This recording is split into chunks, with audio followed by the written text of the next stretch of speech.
Secret Room Multimedia. .com.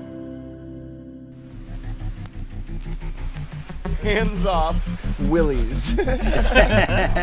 Do not open until the apocalypse. It says do not open until 2012, but he figured I'll just leave it out there for a few more years. Yeah. Truth be told, it's been there since 1999.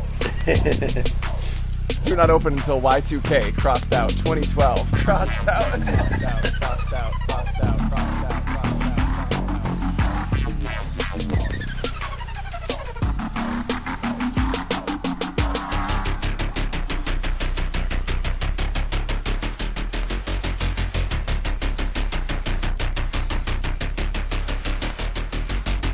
I'm Craig Lewis. I'm Nathan K. And we got a hell of a podcast for you today, don't we, Nathan? Yes, we do. It's called Fair Enough Podcast. That's what it is. Complimentary side series, the Fair Point Podcast. And it's also the series in which we have the most guest hosts. I don't want to boast. I don't want to boast. I don't want to boast, but we've got one hell of a host. From Feral Audio, Real Life Sci-Fi co-host, Willy Roberts. Is back for a second time so soon. So soon. He just couldn't stay away. We happened to sit down with Willy once again, took advantage of the opportunity, and had another conversation with him. This one much looser. Even looser than the last one. Yeah.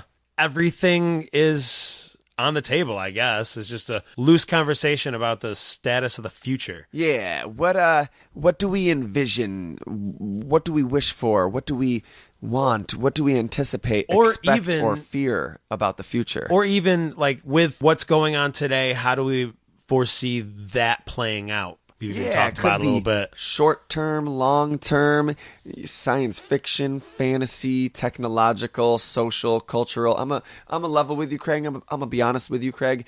I don't remember what the fuck we talked about in this podcast. It was just a fun time, and I don't know if I said this, but the future I want is just all VR. Oh, don't worry. It's already here. We're simulations inside simulations. And we're making, an even deeper level of it. There was VR one episode. There is one episode of Black Mirror. Have you watched that show? Yes. Okay, you know the one where I can't remember the name of it. It's actually one that's nominated for an Emmy. It's the one San Porto Nuevo or whatever. The one girl is kind of like in the 80s and she meets the other girl. Don't spoil it for anybody. Okay. But that's how I want things to be. I want to be able to do that. It's so 80s. It's so nostalgic. Like I want to go back to the 80s. It's like the Stranger Things season 2 trailer. Oh man, have you seen it? The Stranger Things season 2. Not the original one, but this new Comic-Con one. Holy shit. When I saw that original Stranger Things trailer, I was like, I don't know, guys. I mean, when I saw that original trailer, I like the first one, but it seems like you might be ruining a good thing by forcing these characters into another story. This new trailer, holy shit, I'm so in. It's going to be so good. No, they knew exactly what they were doing. As soon as they showed Dragon's Lair, tons of nostalgia. The new trailer? Yeah. Yeah, the new trailer where they were playing the game Dragon's Lair. I was like, I'm watching. Craig's going to have his pop vinyls of the kids in their Ghostbusters outfit. You know it. I will. And I'll compare it to pictures of me in a Ghostbusters outfit. Oh, man, it looks so fucking good. But that's not what we're here to talk about. I don't remember what we're here to talk about. Some shit about the future. Yeah. Man, it's such a great time talking to Willy because we can just get drunk and talk about some crazy ass shit, man. Mind the speech pattern. I don't think we got too wasted, but it did get a little late. Willy's actually 3 hours behind us. Yeah, he was getting ready for dinner. We're like, it's time for bed. Yeah. I got to work in the morning. There's too many beers. But it is a lot of fun. It's very interesting. It's at times very pessimistic and at other times very optimistic. Yeah, I noticed that. It's all around interesting. Yeah, interesting and edifying and entertaining, hopefully. Hey, if you could make it through the fucking episode with Jeremy a few back, this isn't going to be pessimistic. You'll be like, this is a bright future. This is different. We're all going to be slaves to money. That's awesome. Just great. Please put away the clothes hanger, please. And with that, I killed the mood. I'm sorry. I killed it. Let's shift gears into this awesome podcast with Willy. Sometimes. Am I a bad person? Well, I mean, what is bad? You know it. I don't think there's much use in wasting much more time. You're right. But please stick around to the end, because I know we say this all the time, but there are a few really important things that we want to talk to you about. It won't take long, but it's really important that you hear them. So, Willy, enjoy this conversation with Willy of Real Life Sci-Fi on Feral Audio, and meet us back here at the end for news. Oh, I know they will. I know they will.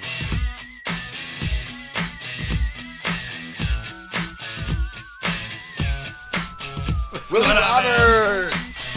How y'all doing? Good. How are you doing, man? Good. Can you hear me okay? Yeah, we can hear you pretty good.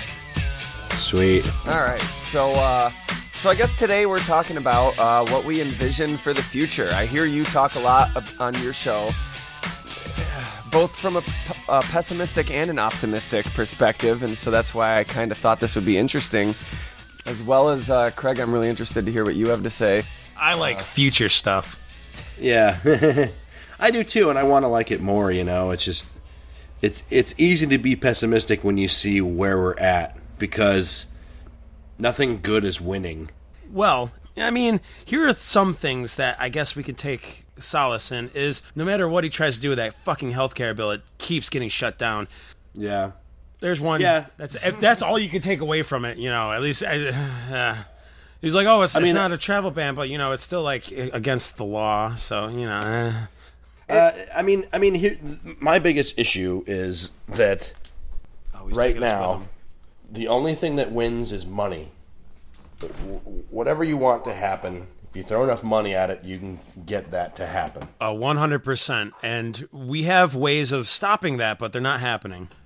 Yeah, and you know, I got into a little argument, I guess, with somebody today on the Real Life Sci-Fi Facebook about how, like, the Electoral College, like, we need that so that otherwise slavery would still exist, you know, because each, you know, and I was just like, okay, dude. Yeah, if we get rid of the Electoral College, it's a slippery slope back to slavery. So are you saying slavery is coming back? Is it like the new fad, and like the Electoral College is the only thing keeping it at bay? I know. I mean, his biggest argument was that you know, each state, you know, the way the votes add up, and I'm like, no. It's 2017. We can count each individual vote on everything. Yeah. If I'm not totally, I didn't go to school for this or anything. I only know really what I've heard from people that have told me this. But, like, the Electoral College basically makes it so that, like, a bigger state with more open space and less people in it, somehow those people, their votes count for more than a state that's more densely populated. I don't understand. Not exactly more, but at least gives them more say than... So you're saying the empty land gets to vote, basically? Well, basically, yeah. The landowner and his land gets a say. But you know, like, you know, Wyoming having, I don't know how many, I forget how many they have. Let's say they have 6, and California's got like 40. It's just based on population size. Yeah. So that, but I'm like, oh, why don't you just use the population? Yeah, seriously. But the thing that I don't get, okay, when you start districts, the district lines, they're so fucked. You know, it's just like, who decided that? And they're constantly changing, too, so it's not even like it's a standard thing. But, like, it just seems to me it's too sketchy. There's too much sketchiness going on. Yeah. Well, my problem is, okay, like, these people, the Electoral College are supposed to represent the districts, you know, and they don't have to. They can vote against what their district votes on. Yeah. And so that is, they can get bought out. What I think, now this is a wild, far-fetched, like, whenever I throw this out there, people always try to, like, oh, well, what type of solutions do you propose? How do we, you know, enact that? And I'm like, look, I'm not saying we can just change our whole system overnight or anything like that. I'm just trying to throw ideas out there and have a discussion, because it always starts there. And I don't see why, I don't know if I've talked about this on the podcast before, but it's one of my personal soapboxes. Why do we need world leaders? Why do we need individuals to be given power and to represent groups of people in this day and age? I can answer that. To me, it seems like an There's a archaic, slippery like slope. primate alpha male mentality of like that's how you run things. You have a manager, or you have a president, or you have a king, and Right. But the problem is that we're not all good people. That's just the way it is. We're not all good people. So you just let anarchy reign, there will be problems. But why do you need a person to be like representative? Yeah. I'm not saying anarchy, but like we're not mature enough at this stage to come up with a system Well, that doesn't who are we going to require decide to an go alpha talk? male? Like, if we have, like, okay, let's say we have the G20 summit, and we don't have talks with Russia behind closed doors. Anyways. I don't know, maybe a group of 6, 7, 8, 10, 50 people. I don't know. I'm not the political scientist. So we just have, like, We have groups. Yeah, groups of people from each section. I mean, I'm still pro, like, 300 years from now, one world government. So what's the deal? Like, I just don't understand why it matters where you were born. My problem, I like the idea of one world government. I just feel like it's too easy to be corrupt. Who are going to be in charge of that are already the corrupt individuals Right. trying to make that happen for Right. themselves. But at least this way, we won't be like, oh, hey, you don't like where you're from, so you can just go wherever you want to go because the world is free. I think a good comparison is almost like we live in a society that's sort of structured almost like a hive, like a bee hive would be. It's like very orderly and rigid and structured like that, but we're pack animals that run on like this alpha male mentality. So for an alpha male to come into a hive like situation is really easy to be like, I'm just going to manipulate this society. And I don't know. I don't know. My personal thought, it's weird because it's hard to have discussions without offering solutions, But I think the biggest problem with humanity today is money. That's the number one problem, I think, and that we put value on things. The reason why we aren't saving the rest of the world is because we can't afford to, or it's nobody's interest for them to make money. And I don't know. So I know your that there needs solution- to be some value. There needs to be something worth something. It's like, what would be the perfect world if Mr. Robot had happened and it was like what they had wanted as an outcome? As in like, oh, everything's fucked. All the banking systems have just failed and we just need to start over. So let's just like, So like Project Mayhem? But instead they're like, no, let's see what we can do to get money back. Yeah, because like let's say that all the banking systems failed overnight, because that is a conspiracy theory out there that the banks will fail and you will still owe that money. You're not going to get any of it back or whatever. All I'm saying though is that if all the money went away, the gas station isn't going to give you gas just because money doesn't work. Everybody's going to keep their stuff. Of course, I feel like there'll be riots to get whatever you want, and anarchy will ensue. But ultimately, though, if money goes away, it's a problem. But if it's gradual, I don't know. There still needs to be like the barter system. Not that can come back because nobody's good at doing anything. Right. We're all good at paying money for things. So, like, I was thinking, what would be another form of money? I don't know if you saw Terry Gilliam's movie. I forget what it was called. Brazil? It was pretty. What did you say? Brazil, the old one? No. There's a newer one where he. I can't remember things, but basically in the future you work. Basically, it looks like they're playing a video game, and that's how you make money. Oh, so it's like the Black Mirror episode almost. Have you watched Black Mirror? Yeah. That was the problem with the Black Mirror is the video games. That whole world they created was pretty bad. It was fun to watch, but I was like, what? Nobody? Oh, everyone's gearing for this talent show. No. Yeah. We're all saving up our whole life savings to go on a talent show. But I was thinking though, like picture games like Sims, because I could see a future where we are hired by the government to basically play a video game which basically hacks another government's internet. Like, we keep their internet busy. So, we're hired to play this video game, but it actually is technological warfare, or, it's basically like Minecraft, but we're actually sabotaging some other country. Oh, so it's like Ender's Game. Yeah. Oh, shit. Yeah, they're like, we're just drone assaults. Weird. Oh, God, the future's scary and the future is now. Like, have you heard the people have always talked about how there's certain video games that people actually get recruited from for? Oh, I've heard fictionally. What's this Cicada 33 or whatever? Do you know about that? Oh yeah, the ultimate brain teaser. Yeah. I don't know anything about it except that it happens and no one can figure it out. Yeah, I'm sure. Some people think it might be the CIA recruiting people, but nobody's been recruited because. I definitely think it is, but I think the CIA hire basically the smartest people in the world to recruit other smart people. It's right. Not, the CIA isn't smart. They're just, anytime anybody gets busted for hacking, they start hacking for the FBI, Yeah. They're still in jail, but I don't know what they get. Free TV or something. I don't know. It's like they get special commissary or they get reduced sentences or. We're in a weird state right now on so many reasons. Like, I'm surprised there aren't prison riots in every prison for anybody who got busted for having marijuana. Oh yeah, well, for real, because yeah. they're chill. Actually, that's why there's not riots. It is outlandish. People, the classic stereotype of like the stoner that's just like, but weed needs to be legalized. But like, it's not a trivial thing that how many people. Like, how much money we do waste on sending, like, people that were just smoking weed. They had jobs. To be locked up in, like, high-security, like, cells with murderers and rapists. Well, and, here's my issue with that. First off, maybe there should be riots. Oh, and also the criminals. Don't forget the inmates, too. The actual criminals, not just the rapists. You were talking about the guards, yeah. Yeah, I'm like, I just wanted to have a chill life, and now I have to choose a race to fight with. Right now, still alpha male packs. Seriously. Yeah. Oh my God, that's great. No, my issue with that is maybe there would still be riots because we all know how people that don't have marijuana, that need marijuana, act. They all get like super anxiety ridden and like they want to start throwing things until they get their pot. And then they start like scratching their face off. I'm sitting right here. Yeah. I know.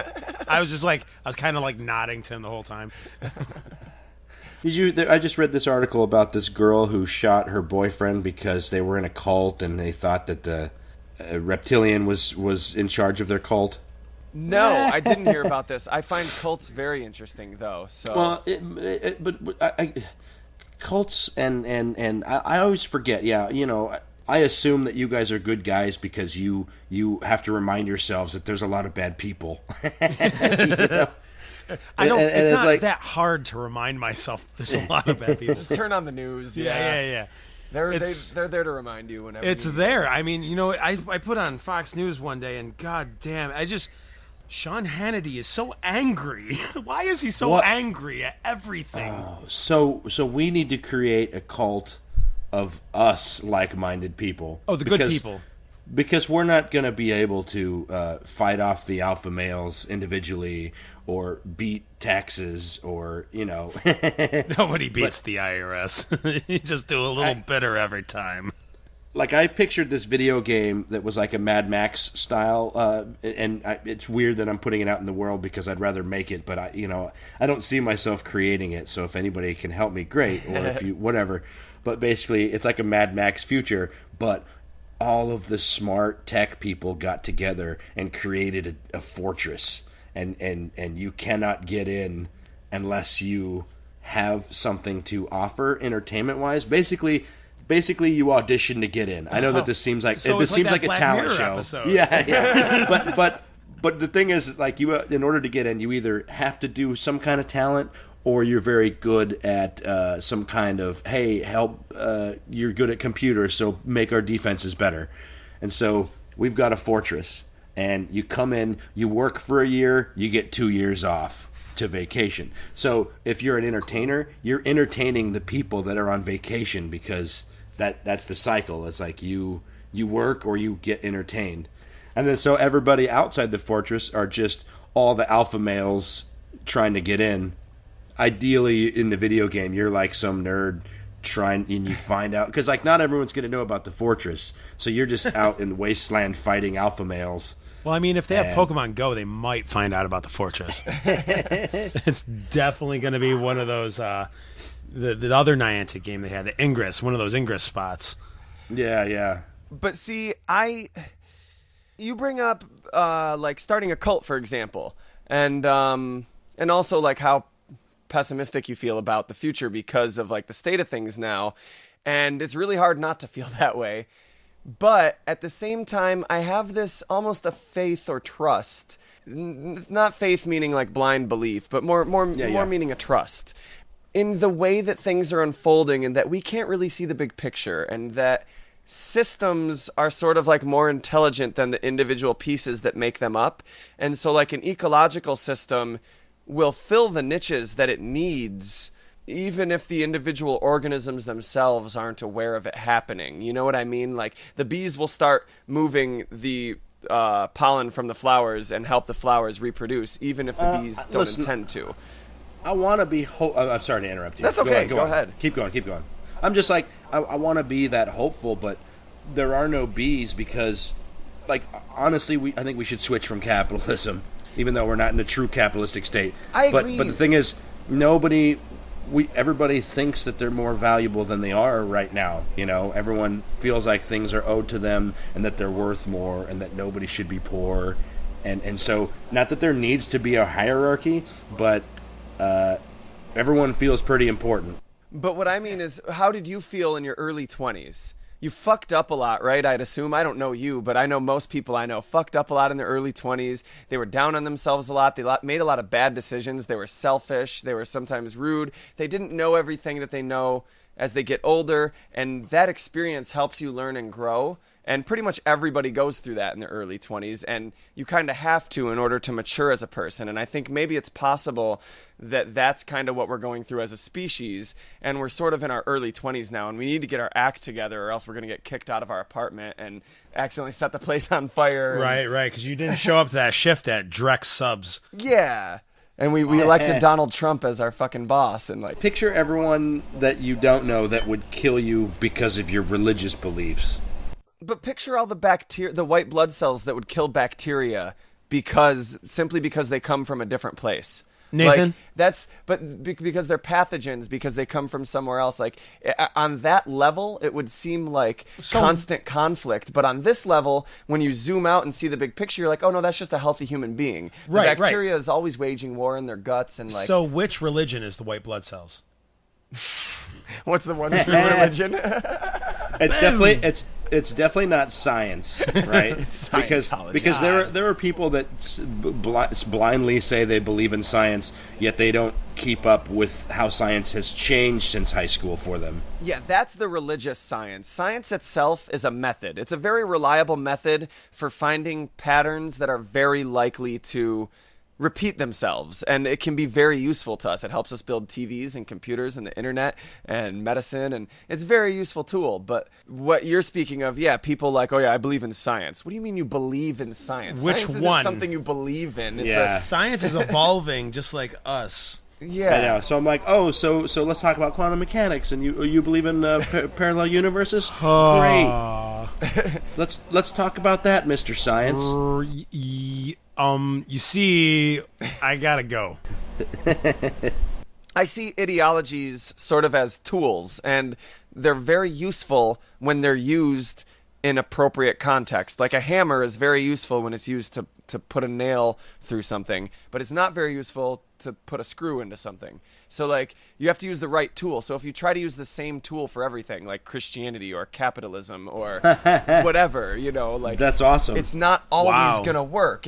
Holy shit! It works in the appropriate places. So that's why things like civil rights or like political models and economic models, like there's no like concrete like answer that's written in the book of life. It's yet when you get in any debate with anybody about even what we're talking about, what they think the future could be or whatever, everyone needs a concrete answer, and if you don't have it, then it's like, well, then just leave it alone. Yeah, no, it's just like there's a billion ways you could put a screw through something, but the most effective way we've figured out is a screwdriver. So generally, if you got to put a screw into something, use a screwdriver, and if you use a hammer, you're an idiot. Like, and if you find a better way, cool. Like, and if you're like, no, a screwdriver's the one true way, even though you've got a drill bit and it takes half the time. I don't know. You see, no, you're like the screwdriver is the one true way, and you're like, you're not going to screw this nail into the wood.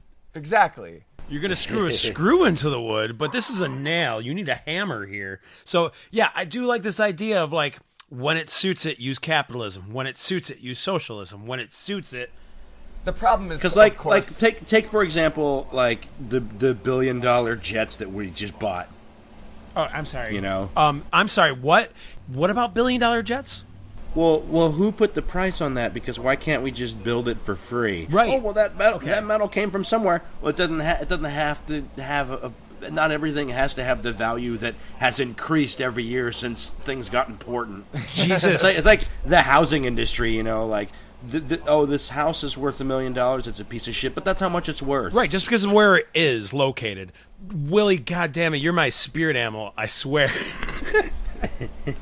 I have the very same thoughts, like, why is it that way? And then you can go ahead and explain it, but that doesn't really justify it. You're just giving the, explanation. It doesn't make sense to me still. Yeah, and in the same way, I could ask, well, then why shouldn't I kill you? Because you're costing everybody too much money. I could just kill you, and we'd all save money. Okay. I think not you animal was a specifically. little too much at first. I just laugh at the idea of I like anybody where I'm like, oh yeah, I like that, and then they say the craziest, dumbest thing. I'm like, oh. What if I just killed somebody that disagreed with me? Whoa, that's a tough one. Can we go back to talking about healthcare? I think we agreed on that. Yeah. Well, okay, like picture this. Have you guys looked into quantum computers at all? I know that the term sounds familiar. Refresh my memory. I mean, basically these computers, instead of using, if you picture a computer, it's filled with yeses and nos. Yeah, zeros and ones. And so, they're very fast these days at counting the yeses and nos.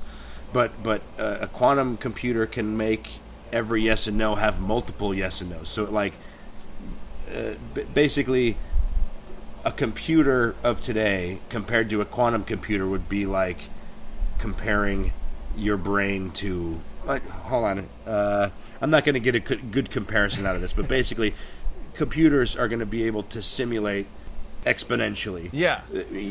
Basically we use our technology to simulate things. How's this going to work? What if we had a million cars? What? How's that going to work on the road? Whatever. All I'm saying is, how the hell's that going to work? We always use information and technology to run simulations of things. And so now the simulations are going to get way more accurate and be able to predict a lot more things.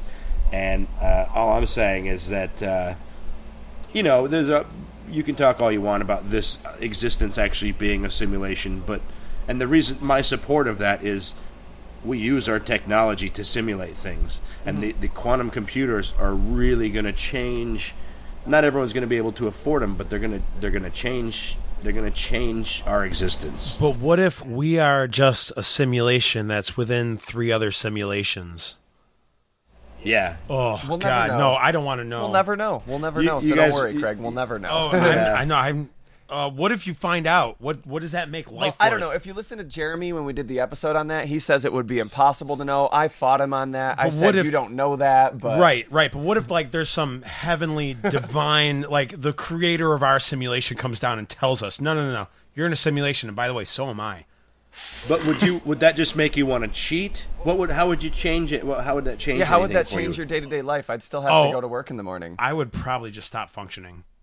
I'd just keep meditating. That would break me. That would break me. That's why a Buddhist practice is a good thing to have, because then it's like, all right, I'll just do the same thing I did yesterday. I'll meditate. I'll eat my breakfast. I'll go to work. Yeah. Me on the other hand, I'm like, oh no, I'm just a scarred remains now at this point. Like, life is meaningless. I'm like, I knew it. I fucking knew it, but like, I didn't want to toe to toe. But it's fucking like to me, a simulation makes every life matter more, because even the most mundane, even the shortest, even the most tortured, that goes into the information pile. Yeah, and it doesn't invalidate our existence at all. Like, you guys are trying to make me feel better about myself. We are in a simulation. So every, if you just sit there in the same spot for a whole day, like that's valuable compared to all the other ones, Yeah. Yeah, I mean that is definitely worth more than a full day of work for me. Well, I don't know. It's funny because we value. I mean, what fucking. Do you think it's a good day when you make a lot of money? I mean, it sucks that the answer is yes. Yeah. Yeah, it does. It makes it. It's funny because there's moments in the days, and you're just like, at least in my work, you're like, today is a specifically bad day, and people are being dicks. But then like they throw a lot of money, and you're like, okay, that makes it a little less bad. Why? Well, because you can afford more stuff that makes you happy. Of course, that's why. Gosh. What's fascinating about money, and Jeez. I've been trying to hold off on this because I actually would really love to talk about this when we do this upcoming magic episode we're going to do. But money magic. Money and language both are like types of magic that we've sort of invented and institutionalized to the extent of like almost like creating our own world, like almost like as if we were created in God's image. Like, stop me if I'm praise Mammon starting to sound like the Morning Star. Right. But it's really interesting because like, I mean, money, if you use like Aleister Crowley's definition of magic, which is that it's a cum-ridden manipulating field. the existence with accordance like to your will to like enact change. I mean, I probably fucked that up, but basically that's what it is. And money is kind of like something that doesn't actually exist, and yet we created it and brought it forth into existence from our imaginations, sort of. And now it does exist because it affects our lives, just like language exists even though it kind of doesn't, just like race exists even though it kind of doesn't, like... Oh, no, it definitely exists. But it doesn't scientifically. Like, biologically, there's no such thing as race, but nobody can argue that the cultural institution of race hasn't affected everybody on Earth's lives. Right. Yeah. All of these things that I don't want to say boundaries or walls, but basically there's a lot of things that have been created for us, and we kind of fall in line and learn how those things are. Like the things you're talking about, money and religion and science and boundaries and what you think other people are and what this existence is. And and a lot of people, I think, have stopped trying to figure out how to get over each wall or what that even means. Or I know that not everyone needs to figure out what their existence is, but I feel like for my future that I want, I think it's important to try to figure out what that is. Yeah. Well, I mean, 'cause it's weird because let's say we did figure out we were in a simulation, it would probably fuck the simulation because it would be anarchy. Why would anything matter if it was all fake? Well, it would glitch at the no end. We're in this weird, tricky spot where, like, how I was saying these things that you were just listing, like religion and social models and all this and race and all this stuff are like tools or whatever that we've come up with, and they can be useful. But, like, when is a tool most useful? When you forget that you're using it. You're best at playing piano when you forget you're playing piano and you're not thinking about it. You're just letting it happen because your fingers know what they're doing. And if you think about it, you'll hit the wrong notes, If you think about dancing, you're going to step on somebody's toes. You just do it. And so we've evolved to kind of forget that we're using these tools, and instead we think that they're reality themselves. These tools and ways of seeing reality in order to like facilitate making things easier. It's easier to like it's easier to like accomplish certain things. That's why we have these social constructs, but it's also put us in this really sticky situation and a negative situation, even though they can be useful. It just makes everything so rigid. Yeah, and you forget that you're using tools, and you think that's what reality is objectively. Yeah, it's just like the invisible cage of life. Yeah. Yeah. Fuck, I don't know why I couldn't even what's say funny that. is that like you build your own bars and you don't have to build bars, but we all build our own bars, right? And if you pay attention, you can see yourself doing it. Otherwise, most people just don't even notice they're doing it, and they'll fight with you if you try to. No, we all are. I'm doing it too, and they're like, nope, not me. And then you kind of have a small break that you're in a simulation, but you realize you should just keep doing it, so you just do it. Oh, I hate that. And you get that pink goo all over you. Yeah. Oh, I hate when that happens. It just secretes all over the place. I keep saying that my comedy career would take off if I stopped trying to figure out my existence. There you go. Just let it trying go. to figure out aliens, I don't need to figure that out. It's not going to affect my future. I just might be a little less stressed out. I don't think that'll affect your comedy, man. Do your comedy, man. Just do your comedy, yo. Anything's funny. It's all about perspective. Well, I will say, like my favorite shows ever is Rick and Morty, and the whole show is based on shit that fascinates me. So. I'm sorry. What show was that? Rick and Morty. I've never heard of it. Yeah. Okay. No, it's legit one of my favorite shows too. It's caught so much fire. It's like everybody's favorite show. It's fantastic. Yeah. And the way that they deal with real scientific or philosophical ideas is. Well, it's just a good meld of two differently crazy people coming together to make the smartest thing ever. Right. Anyway. Absolutely. They really are. Yeah, Justin Roiland and Dan Harmon are brilliant. We're both big fans. Yeah. My problem is a lot of people have fallen into. It's almost like whatever you think you believe you can fall into, and you may not even believe that. So when you get into cults, when you get into religion, when you get into, I don't know, even people having issues with other races, like, yeah, it's like where did these beliefs come from? It kind of just came from whoever they were hanging out with, right? And nobody, not too many people are out searching for their specific cult. They just knew somebody, and it's like, hey, Greg, I know you, Greg. You should see what I'm into. Nah, I'm good. It's tribalism, like rock music or rap music, DC or Marvel, like jazz or blues. But now, though, we have the internet. And so I try to think of which sci-fi movie... Because, okay, have you ever heard of this concept that sci-fi writers, some of them might be prophetic, and they don't actually know that they're seeing the future? Oh, yeah, his name's L. Ron Hubbard. To create the...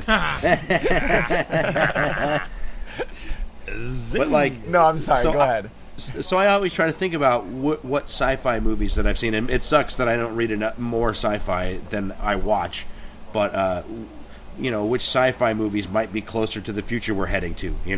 When I picture Fifth Element, where everybody lives in this tiny fucking hallway and that's their existence, we're already pretty much there. I mean, that's in Tokyo, some countries, yeah, yeah.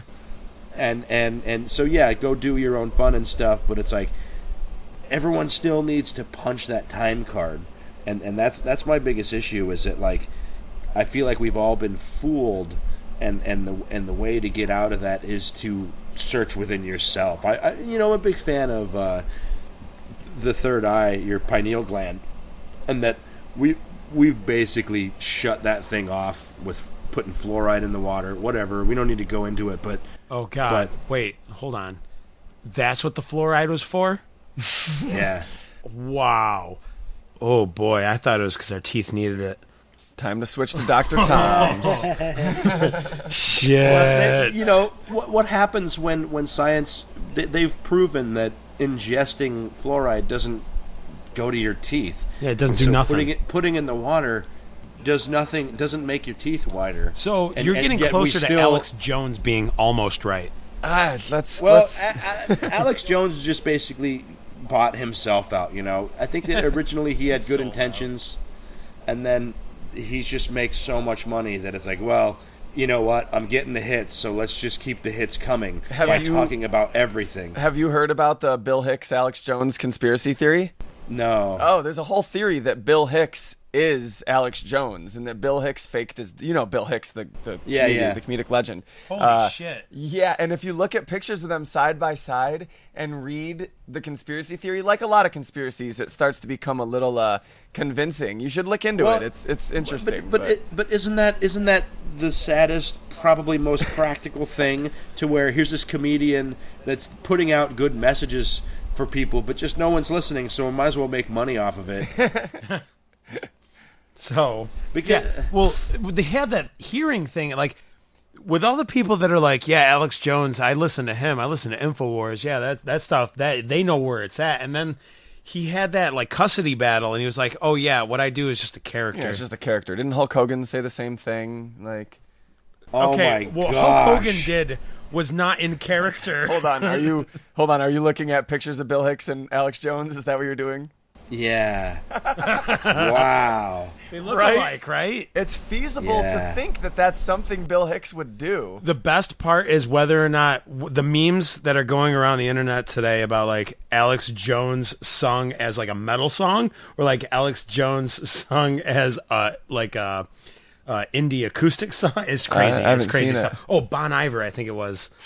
They were Minnesota represent. just craziness. Well, you know, you dropped the bombshell of Bill Hicks. I'll look into that. That's crazy. But I guess, you know, yes, the wasteland of a Mad Max future with food gangs running around trying to team up and be the best. Yeah. If you're in a big city, like, you're gonna need to get food if the power. Let's say the power goes out for a week. You know, water's not gonna work, and everyone's gonna run out of food. So, the future. Yeah, and so you know, I'm just saying, we could veer off towards Mad Max style, but I kind of want to veer off towards accidental technology, where, you know, all of a sudden everybody's got an iPhone and we're all constantly checking the internet, and the internet these days has tapped into something to where we can just click and swipe, and we're addicted to it without actually creating anything, without actually looking up information that could help us be better anything. And we're just like, oh, that looks nice. Oh, that looks nice. Oh, that looks nice. Oh, that looks nice. I like that. I like that. I would totally wear that shirt. Man. This brought to you by Pinterest. That's a nice TV show. What TV show do you watch? And then we could talk for 8 days about one TV show we watched 10 years ago. You know. Oh my God. Okay, let it go. Ed Sheeran was on Game of Thrones. No one cares. I mean, my thing is, a lot of people care. Yeah, it's funny for reasons unknown. He quit his Twitter account because he was getting so much hate tweets. Wow, that's not even his. I mean, like, he wasn't the one that was like, hey, HBO, put me on. Hey, I'm gonna be in your show. Hey, guys, put me on your show. Hey, guys, why don't you do that? You make a scene for me. But my issue with it is, yes, I've got issues with it, but I've got issues with everything. Who's this nice group of killers that are like soft singers that are, you know, that was just a weird scene. I felt the scene was out of place, where it's like, oh, we're nice to little girls. We all have families. I know that that's true, but this is alpha male times. I want to... Yeah. No, but I was with you up until I came to the realization. It was kind of a little social commentary about, like, not everybody of the bad side is bad. You know, it showed Arya breaking bread with Lannisters. I mean, Jesus, who would have thought that would have ever happened? And I do agree with you there. And I know that that's what they were trying to do, but don't do that with the hottest... Written. The hottest pop thing that ever happened. You know, like, don't do it with him. Oh yeah, Arya, I hear your legs are broke. They should have had Psy on there, Gangnam Style. We've got one rabbit for 8 of us men, but we'll give it to you because we're so nice. Have you? We're nice men and you're a woman. You're going to kill the queen.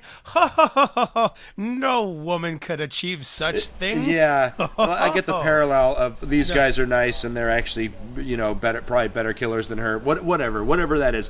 But if Michael Jackson was in Cheers, I'm sure some people that were Cheers fans would be like, that's fine, but whatever. I know that celebrities happen, but it was weird for it to be the first episode, and it was weird, and it was out of place, and it takes you out of the immersion. It really does, because it's clear who he is. It is weird. I don't even watch Game of Thrones or listen to Ed Sheeran, and yet when I saw the screen cap, I was like, oh yeah, that looks really out of place. It looks out of place. No, but here's what it really was.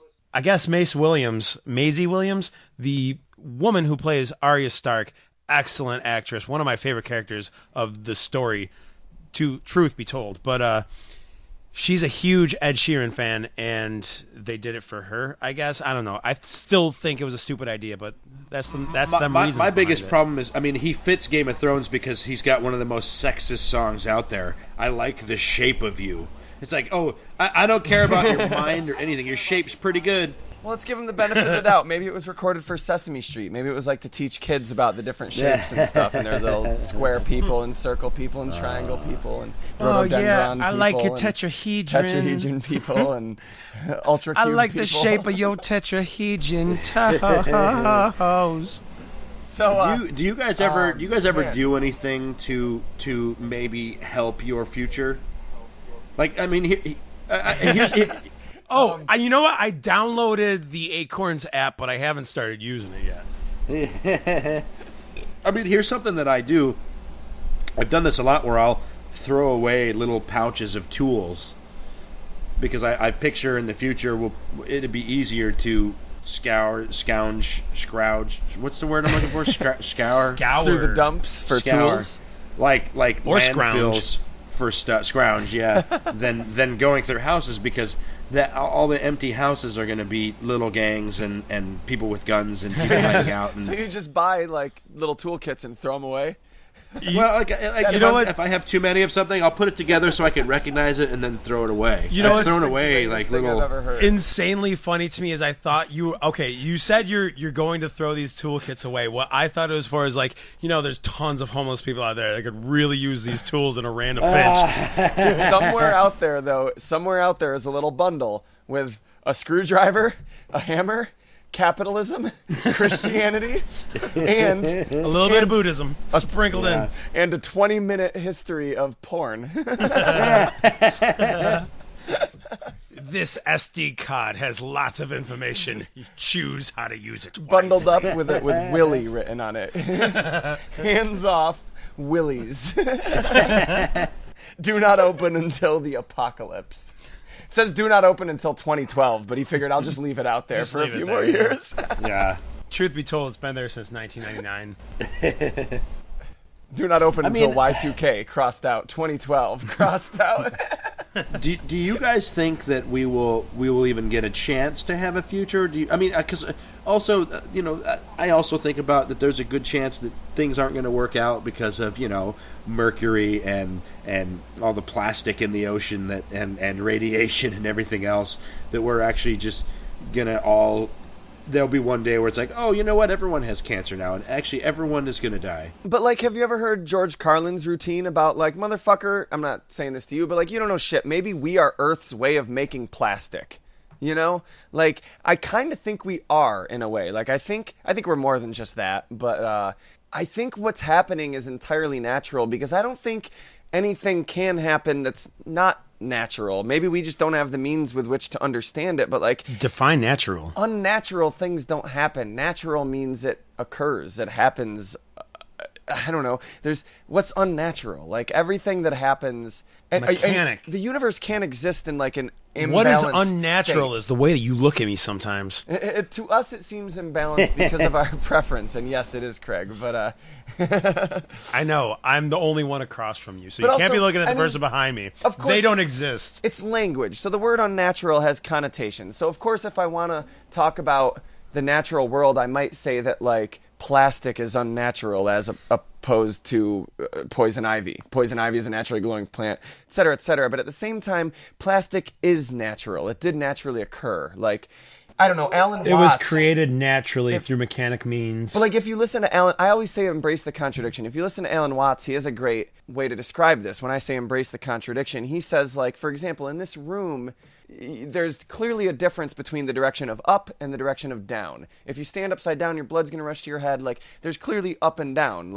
Up is that way, down is this way. But at the same time, we are intellectual enough to know that we're actually floating in interstellar space where there's really no such thing as up and down. It doesn't exist in interstellar space. Yeah, perspective, yeah. But those two facts, even though they sound contradictory, they can both be equally true without contradicting each other. It's a linguistic problem we have because we rely on our language to explain reality to us, that we think that opposing statements and contradictory statements can't both be true. It has to be one or the other. When I think if something can't be contradicted truthfully, it's not true. So all the greatest issues, abortion, any issue that you can't give credence to the other side isn't a real issue. The greatest issue is abortion. No, I'm saying any issue you can't give credence to the other side isn't a real issue. Gay rights, it's not a real issue. Gay people deserve rights. Next issue. In my opinion, gay people deserve rights. Let's stop arguing about it. Abortion, maybe it's a little more complex. Maybe both sides have a little bit of a point. And okay. Things like that. I think real issues. I was just pointing out the fact that was the only thing you could think of. I'm vacillating. I'm talking. I'm going from here. I'm going there. I'm all over the place. But here's a direction based on what you brought up that I would argue. I don't know if I believe this, but it's pretty interesting. That the most unnatural thing existing on the earth today is us. if we've evolved to what we are now, it's because we survived. But we can't survive seasons. We can't survive any climate. And yet we do. Without housing, without, yes, we're smart enough to build housing and stuff. And so it's like we are the parasite that. Yeah, but a snail needs its shell. Like, we've built the houses, so it naturally happened. We naturally were born with the impetus to create that which we need to survive. And, like, I think our will to create is something inherent to us, like in our biology or in our being. Like, I think that's part of what makes us human, and that's what people meant when they said we were built, where we were created in God's image, that's what magicians mean. Like like I said, I bring that up, but like my argument against that is, I think the best thing about humans are the arts, yes. Creation. I think that we need to create. That's what makes us different from all these everything else in the universe, is that we can create things. We can inspire creation. But it is weird, though, that you can't stand outside for a lifetime. Because we don't have hair. You mean like we're totally hairless, pretty much? Yeah, we build our shells or pay somebody to build it for us. I'm reading a book right now which is very scientific. It has no religious lean. It is completely not built to convince you to be religious. If anything, it's written to convince you to not be religious. And yet it is actually giving me like a real religious experience reading it. Like, it's really making me. What's it called? It's called I have it. I actually left it at work. Oh, it's such an important book, but I don't know the name. It's called like A Picture of the Earth, and then there's an asterisk, and it says like, "Hey, it's Nathan from the future. The name of the book is A Short History of Nearly Everything, and it is by Bill Bryson, and it is well worth the read."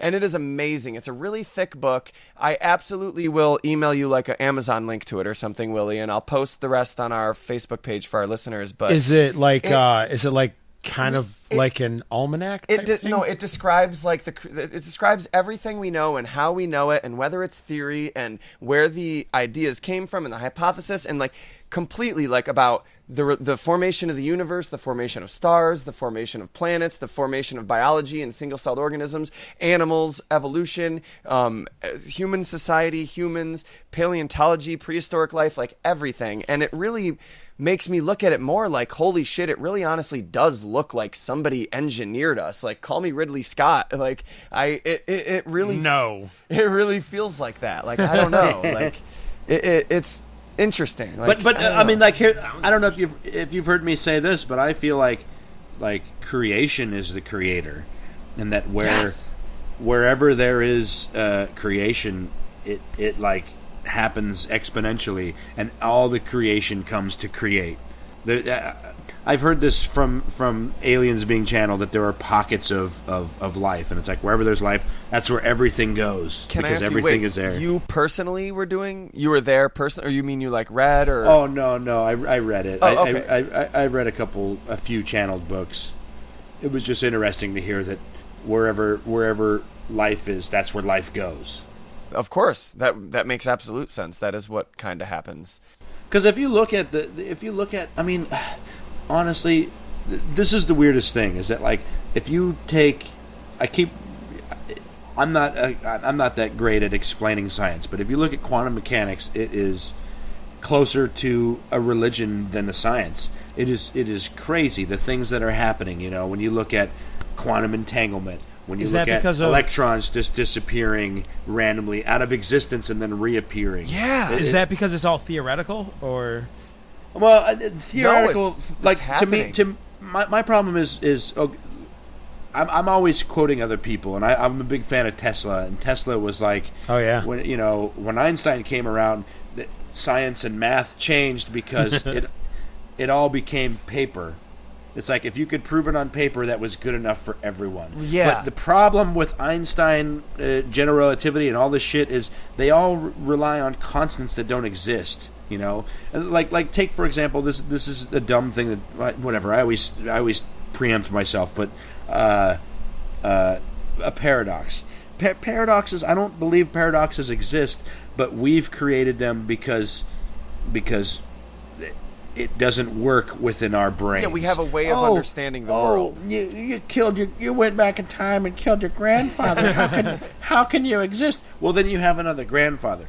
Paradoxes only exist because we can't comprehend them. That opportunity could never happen, time travel-wise. So, like, I get why you might ask me, but what if I did go back and kill my grandfather? And I'm just like, it's irrelevant because it just wouldn't happen. Like, are you telling me that if way that time's structured, it just wouldn't be structured in a way that if someone Michael kills their own J. Fox grandfather? had never played guitar that one night, he would have still been fine? Yeah. I mean, buddy.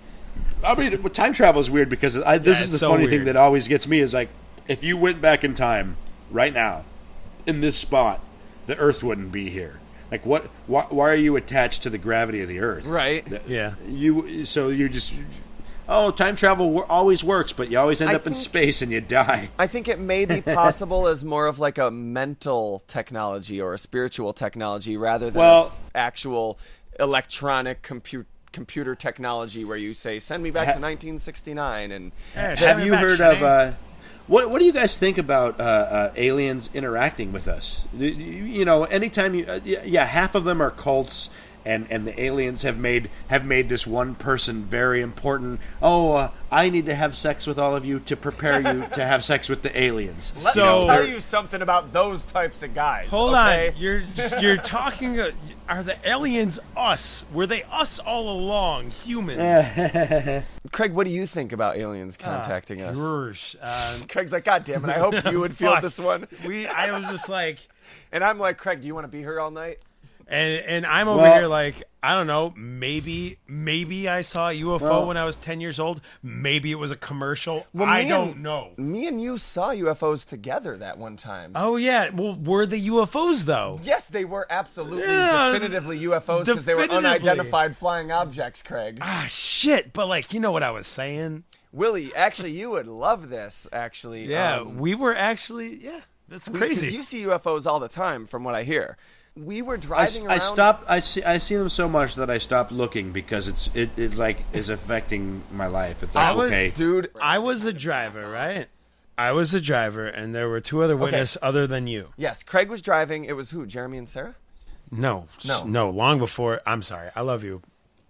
Oh fuck! Was it? Okay, it was Jeremy and somebody else. Not Jeremy from the podcast. Different Jeremy. Doesn't matter. We should have just let them think it was Jeremy from the podcast. I don't know. It would have been a more fulfilling story. I think it was Phil. Fuck it. It was Jeremy from the podcast. Jeremy and Phil. It was him. Jeremy and Phil. So we're driving, and we look up in the sky. Well, Craig was driving. I was sitting shotgun. We had two people in the back. And across the sky, in like a zigzag pattern, were lights. They were stationary. They were not moving. And it went across the entire sky as far as we could see. Just sort of a zigzag pattern, like 3 to a line, And we were just sort of like... I was willing to believe anything that We were like, what the fuck is that? Because they're not planes. They're standing perfectly still. They're in the sky. They're clearly there. None of us are hallucinating. We're all seeing it. And it was just before evening. So, it wasn't dark yet, but like within an hour it would be.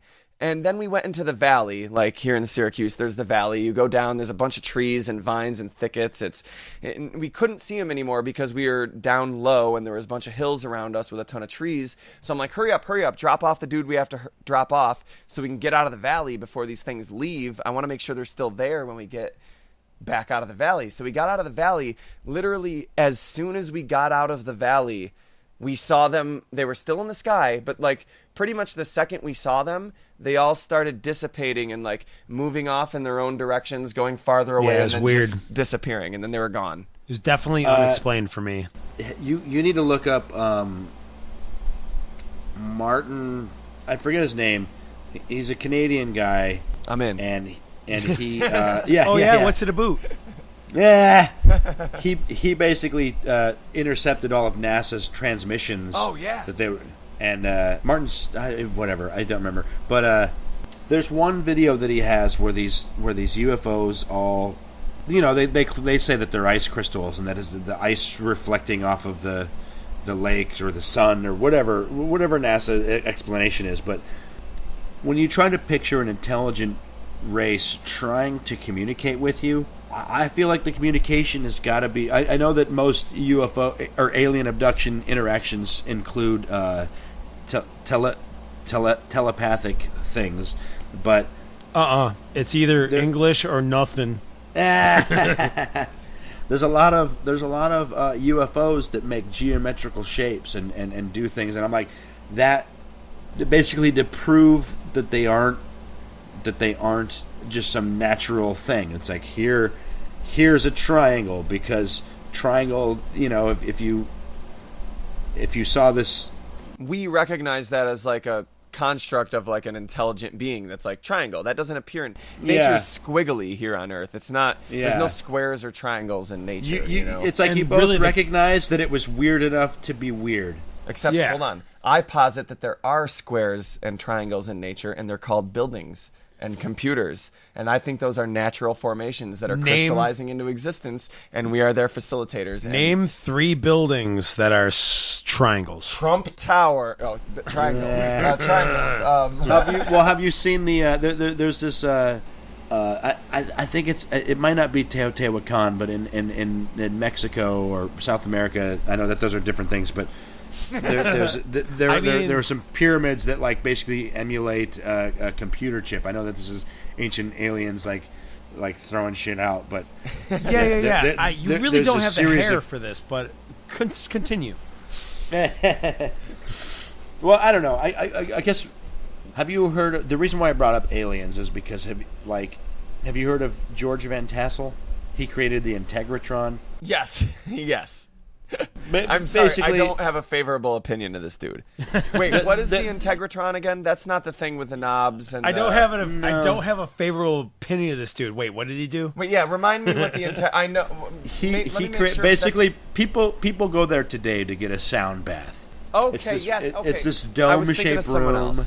So the Integratron. If you look up an old interview with George Van Tassel, he claims that some people from Venus landed on his airstrip, gave him plans for a time machine, and then also talked about how humans needed to be cleansed through audio. Also, let's say the universe is vibrational energy. So if you get sounds played to you that vibrate, that are harmonious with your body, that can reset you, I totally or with the earth, and so I kind of have this feeling that when people talk about the devil's music, it's because the music of today is like disharmonious and actually affects us in a disharmonious way. Well, because of there were these ancient monk scales that were more in tune. The scales that they used were in tune with our vibrational energy. Because I also think that's how I know that I'm throwing a lot of shit out there, but like I feel like the pyramids were built using vibrational energy. If you could vibrate something at its the energy that the string theory, vibrational energy of it, that you can make it shit its pants. Yeah, you can move it around. Yeah. Well, so that's what, like that right sound, the brown note. But no, I totally agree. That's why if people like shit on, no pun intended, the idea of like things like, oh, what are gems? Like you use gems, or you burn candles, or like you burn white sage to like. But the idea that you're automatically being like, that's not going to make any difference, then you don't understand. Like you don't understand chaos theory. Didn't you listen to Ian Malcolm in Jurassic Park? Like that's not. Listen, how things I don't. work. I haven't seen the Crystal Skulls. Have you seen the Crystal Skulls, Indiana Jones? No, I actually haven't. Yeah, Craig has. I have. Okay. Oh, I'm on stage. I didn't watch it, but I understand what the Crystal Skulls are. Supposed in real life, yeah. Supposedly, okay, I don't know if you guys know, but you can store more energy more information in a crystal than you can a CD. Wow. Crystal. Okay, what's keeping us from doing that though? Who's keeping us back? Is it capitalism? I'll punch it in the face. It is capitalism because people use CDs and DVDs and hard drives, and so there's already a system in place. But we could actually store more information within crystals, and so the idea of the Crystal Skulls is that there are these aliens that left crystal skulls with the biggest civilizations around the earth, and within those skulls they had the history of humanity in them, and so they actually have information. Man, so much information wasted. The problem is that we're like, to bring it back to like envisioning a future, we're on the verge, I think, of a new ice age. Maybe of a post scarcity utopian society, like where it doesn't, like, anybody can have whatever they want. Like you asked on the last podcast, like anybody can, like in Star Trek, anybody can have a replicator. They can have unlimited food supply. Nice. The problem is, people are like, oh yeah, how are you going to do that? I'm like, look, I'm not a political scientist. I'm not a social scientist. And I'm also not the hive mind. Like, I don't think one person has some idea for like our new social model. I think it's something we're going to come to. But if we don't start talking about it and we just let corporations decide that, no, we don't want a post-scarcity model. We want a model where we keep making more money and our kids have more money than your kids. Like, and that's the problem, is that they want to have money in safes when it's like, look, we can afford to if we can just figure out how the fuck to make this work. I don't know how it would work. That's a tricky thing. A social model where everybody gets whatever they want and yet they still should be incentivized to work. Yet I think people will. A lot of people would say that can't happen. Incentivized to work though, because Willy, you're going to be incentivized to tell jokes. You're going to be incentivized to make podcasts and talk about aliens. Craig, you're going to be incentivized to do Guy Fawkes shit. Like, I'm going to be incentivized to write. I'm going to like Grant Morrison is going to keep writing. Stephen King is going to keep writing. Like, people will feel the drive to do stuff. There will still be people that want to be police officers and paramedics, and there are people that have these drives because they want to do it. So you do what you want to do. Yes, there will still be lost and you don't people. do what you don't want to do. I don't have the social model, but I do think like we need a new one, and the only reason we're not getting one is because there are certain people who are at an advantage if we stay in this capitalistic, no, you just keep paying me for music. And I'm like, why should I pay you for music when I can duplicate it? And like, sure, I'll support the bands that need it, but like Jay-Z, I can't put your album on my iPod because it's only available on Tidal. What do you expect me to do? And then, everyone else is paying $10 a month. You can pay $10 a month for my thing too. Like, no, I can't. Because I don't want to pay for everything. Seriously, yeah. So we're going to need to create a new social model, and that's what it comes down to. And I'm sorry if my ideas are invalidated because I don't have a solution to offer you. Like, I don't think that invalidates my thoughts. I don't know. But I talked about this last night, but within Hinduism, there's this Kali Yuga cycle. I don't know if you like. I feel like a lot of things are going to work themselves out because we're going to get more enlightened as a race as time goes on. Yeah. Like, if you follow, I mean, not to say. Here's the thing. This is why I don't believe in destiny, because destiny makes you sit back and do nothing because wait for what's owed to you. You know, I'll get what's deserved to me. I've been a good guy. Destiny says I'll get what's coming to me. Embrace the contradiction. Destiny and free will, they're both just as valid and legitimate in my eyes. Like, they both complement each other in their contradiction of each other. You use your free will to achieve your destiny. But the thing is, though, is that you need to like think about what you care about the most, and I just feel like a lot of people are going through life not thinking about anything.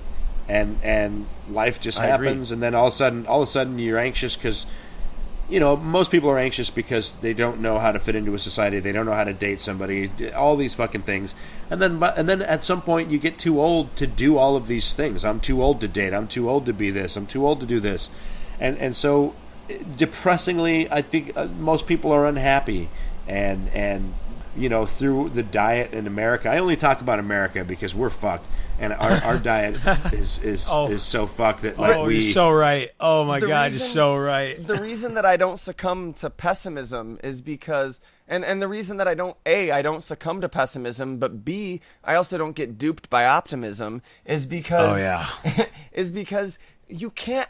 Yin and yang are very real concepts. Like in the East, I feel like they have a more rational, sane approach to religion, even though their religion can get just as fantastical. Like the idea that yin and yang, that there are these, you can't have a universe with the Buddha in it without a universe that has Donald Trump in it. Like Donald Trump like pain, suffering, sadness, hunger, tragedy, all that stuff has to exist in order for joy, the Buddha, Jesus Christ, Bill Hicks, George Carlin, all these awesome people to exist. Like, in your scenario, is the Buddha Jesus Christ and Donald Trump the devil? That's your yin and yang experience. I see have the Buddha, Jesus Christ, and Donald. No, I'm just saying, like, you can't have all this awesome stuff without a bunch of bullshit too, because that's what reality is. And if you don't like it, buckle up and deal with it, because you're here. Buckle up, buckaroo. Buckle up, buckaroo, because you're a fucking part of reality, and you're along for the ride. And it's good and bad, because otherwise, good and bad would have no definition and no meaning, and nothing would exist. But you create the good and bad for yourself, so the good and bad could be opposite for someone else. But the fact is that there is good and bad. You know, you create it for yourself. That's what's interesting. Is that, like, for anybody who Donald Trump is actually, I don't know who he's good for, but no, there's a couple of people that think he's still good for them, but it'll eventually fade. Those are people that just just want a hands-off government. Like, there are people that vote Republican because only because of they have a small business, and small business will never survive in the democracy, the Democrats, because there will always be too many hands overlooking them. I get it, whether that's true or not. That's how they will always feel, and no one's ever. The problem is, you can only get small groups to agree with each other, even within. I still say, well, I don't want to say this on this, but the way Bernie Sanders was treated by the DNC, that was more disheartening than Trump winning. Seriously, God. dude. Well, maybe Trump wouldn't have won if if it wasn't. Oh God, the DNC needs to get its head out of its ass. You guys fucked yourselves, and that fucked all of us. And they did. And there was it was still because this is when party politics backfire on yourself.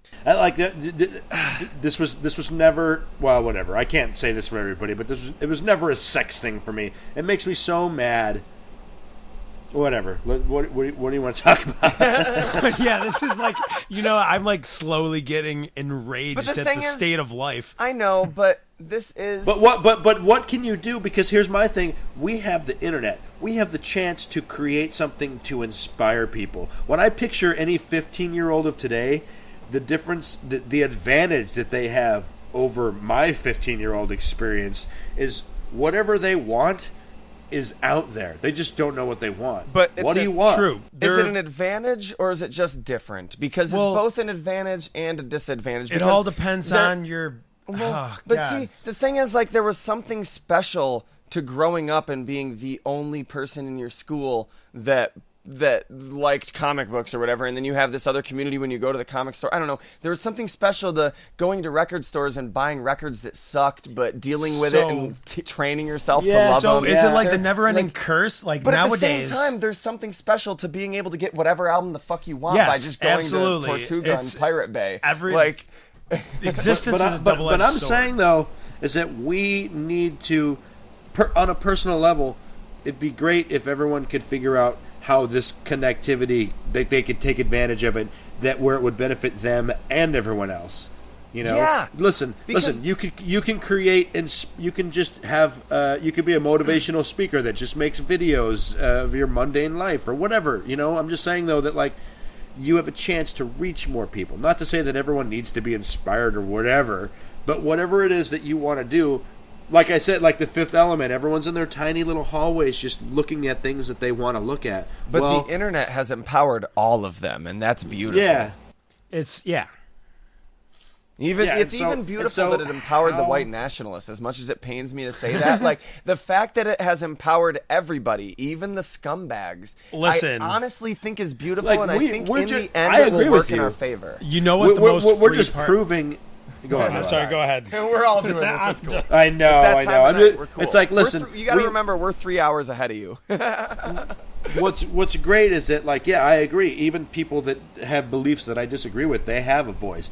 It's just the proof right now that more people have a voice that I don't agree with. But I think every time one of these motherfuckers says something so dumb, like I think let the thousands of people outrage against them. Every time that like I think these like Donald Trump or the white nationalists or the Nazis or whoever like says something so racist that like anybody who's actually really intelligent and really thinks for themselves would be like, that's bullshit. Or just paying attention. The thing is, little kids do think for themselves at first. They all do. And then the rate at which they stop doing it depends on the kid. And like who has Asperger's?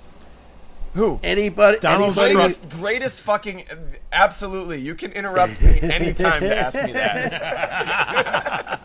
I think whoever has Asperger's are people that other people didn't correct. Meaning, if you did something quote-unquote wrong socially and nobody corrected you, maybe you weren't in a social environment, whatever, but something led you to believe that was okay behavior. As a metaphor, sort of like George Lucas working on the prequel trilogy. Right. Yes, full thank control. You. He totally Aspergered it. It is because the internet exists and we are a part of it, it is our job to tell everybody that they are wrong. We need to put everybody in check. Brother. And that's weird, and it's very negative. But like we don't want the Phantom Menace to be created again. But some people are wrong. Like some people just like are Donald wrong. Trump's tweet today. Oh my God!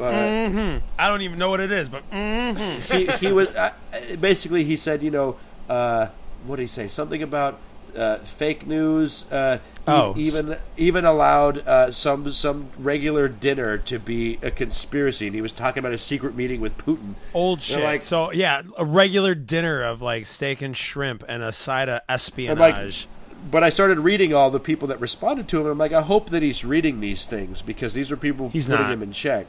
He's not. He's not. You know, that's the worst part is he's not.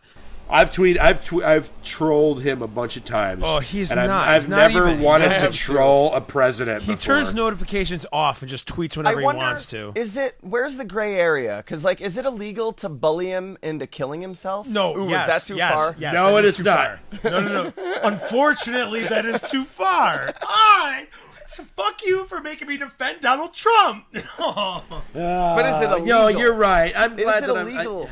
Maybe it's not illegal, but it's still not a good thing to do. Then I won't do it. Thing to do. FBI, CIA, you don't got to worry about me if I won't do it. Legality or morality are not exclusive with each other. I don't actually want anybody to die. Here's what I say. Whatever you're doing on the internet, always ask, am I being nice? I posted a mean tweet about Sheeran, Game of Thrones, and then I deleted it because I was like, it wasn't nice. He's a real dude. He is actually a real dude. Yeah. You know what? I want to thank you for doing that because like I was a little upset. I'm like, it wasn't even his call. He's not like he was just like, oh, if you were asked to be on Game of Thrones, no matter what, you're gonna say yes. Yeah. You know. I mean, but don't shoot the messengers. Right. You know, don't. He didn't. Whatever. I wasn't mad at him, but I wanted them to know how mad I was that he was in it. Absolutely. But you know what? He's going to hear too, so rewrite it. All right. Hopefully Ed Sheeran is hearing us and he's going to make a song about us. Is that how he sounds? I still haven't heard a song of his. Kiss You Under 1,000 Stars? Something like that. I don't know. I like the shape of you. Word. I'll rip on him for his music, but not for acting in that thing. Whatever. Yeah, there you go. Hey, I know this is sidetracking, but Willy, I've got to ask, do you have a favorite album of all time? This is a question I need to ask people. Oh, I would love to hear that. My initial answer is Freaky Chakra Multiphasic Inoculator. Hold on, is that what the name of the album is? Whoa. Thank goodness you are we're the recording. best person in the entire universe. That is probably the greatest answer nobody could have expected. Oh, dude, it like Oh man! Say it one more time, just for the sake. It's Lowdown Motivator. That's the name of the album. Lowdown Motivator by who? Yeah, Freaky Chakra. The first song is Multiphasic Invoculator. That's a great song, but the album is. Wait, is this an album or a Terrence McKenna speech? I mean, like, look. Both. I don't know. It's only 22 years old. So fresh. It's labeled as Abstract Dub Techno Acid, 1995. Oh, yeah. Awesome. Yeah, man. I had a radio show in college, and it was called The Lab, and I played all forms of electronic, and my buddy played non-radio hip-hop, and we used to close our show with this song called Goodbye. It's fucking the shit. And here's the thing. This is why I don't like things like Spotify and all these things, is because the electronic music of the 90s and the early 2000s is not on there because of rights issues. This album is not on anything. It's not on iTunes. It's not on Spotify. It might be on just on buy it YouTube, at like the local record store? I'm sure it's out of print. You know what I mean? So there might be some. It might be on YouTube, but it's always hard to find. I'll just upload it. I'll upload it and create a stream. Boom. Everybody, listen to some Freaky Chakra. Nice. Gonna have to check that out. Thank you for sharing. And then my favorite artist is Tipper. This guy his name is Dave Tipper, but he goes by Tipper. He makes electronic music. Basically, he does like an intense hardcore breakbeat album, and then he follows that up with like a soundscape brain album that's like down tempo. Oh shit. And he makes the best shit in the world. Anytime he's in town, I go to see him. Willy, Tipper and Freaky Chakra. You're a music man. I got to recommend my favorite band to you. You got to check out a band called Broken Social Scene. Are you familiar with them? Oh, yeah, I am, but I can't picture. Yeah. What were you saying? But are you familiar with Shaggy the Shaman? No, shut up. I want to hear what he has to say about Broken Social Scene. Oh, no. I definitely have them. But I can't pull any of their songs right now from my head. Well, their album from 2010 is garbage. It's not garbage, I'm sorry. It's good, but it's not. Ignore their album from 2010 and listen to the rest of their discography. It's all different. Like their first album, Feel Good, I'm sorry, that's the Gorillaz. I'm sorry, their first album, Feel Good Lost, is all pretty much instrumental and really quiet and like totally introspective, like listen to the details of it, barely any vocals to it. And then their second and third album are like almost like indie rock opuses that are just amazing. And they just released a new album a couple weeks ago, which is phenomenal. Their album from 2010 wasn't that great, but all right, yeah, I follow them, but I'm not as familiar with their shit, so I'll check it out album at a time. I think you'd like it. Yeah. Listen to it when you have the time to really indulge in an album. You know what I mean? Because I think you'll really appreciate it, knowing your approach to music, I guess. Yeah. What do you got? What's your favorite shit? Me? Broken Social Scene. Their self-titled album and Gorillaz' self-titled album were tied for my favorite album of all time. But now this new Broken Social Scene album, holy shit, it's amazing. And okay. I don't know if it's better than my favorite or not. It's going to take me a couple of years to sort that out. Yeah, I really like that Gorillaz song, Donkomatic. Like everybody missed it, but it's a great fucking song. So good, yes. It was a single. It wasn't on any of their albums. Oh yeah, that's right. Yeah.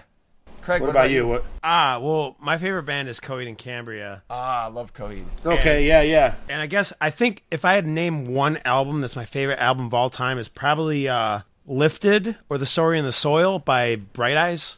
Probably. Oh, yeah. It's kind of like a folkish. Mm-hmm. It's more folkish. Alternative folk. Oh, yeah, alternative folk is a good way to put it. I was very happy to play Coheed and Cambria on Rock Band. Oh, yeah. Nice. Welcome Home, right? We used to go to a bar out here, and we'd play Rock Band instead of karaoke. It was fucking great.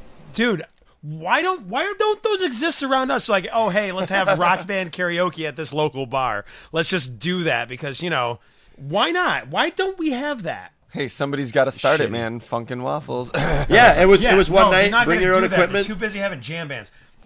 Yeah, I'm from Colorado, so we had jam bands galore. I went to every time you go to a sports bar, there's jam band music playing. I'm like, not that I have anything against it, but they don't go together. Sports and jam bands. Sports and jam bands. Yeah. No, are you serious? Have you not seen like Dave Matthews Band and how lacrosse like ties together?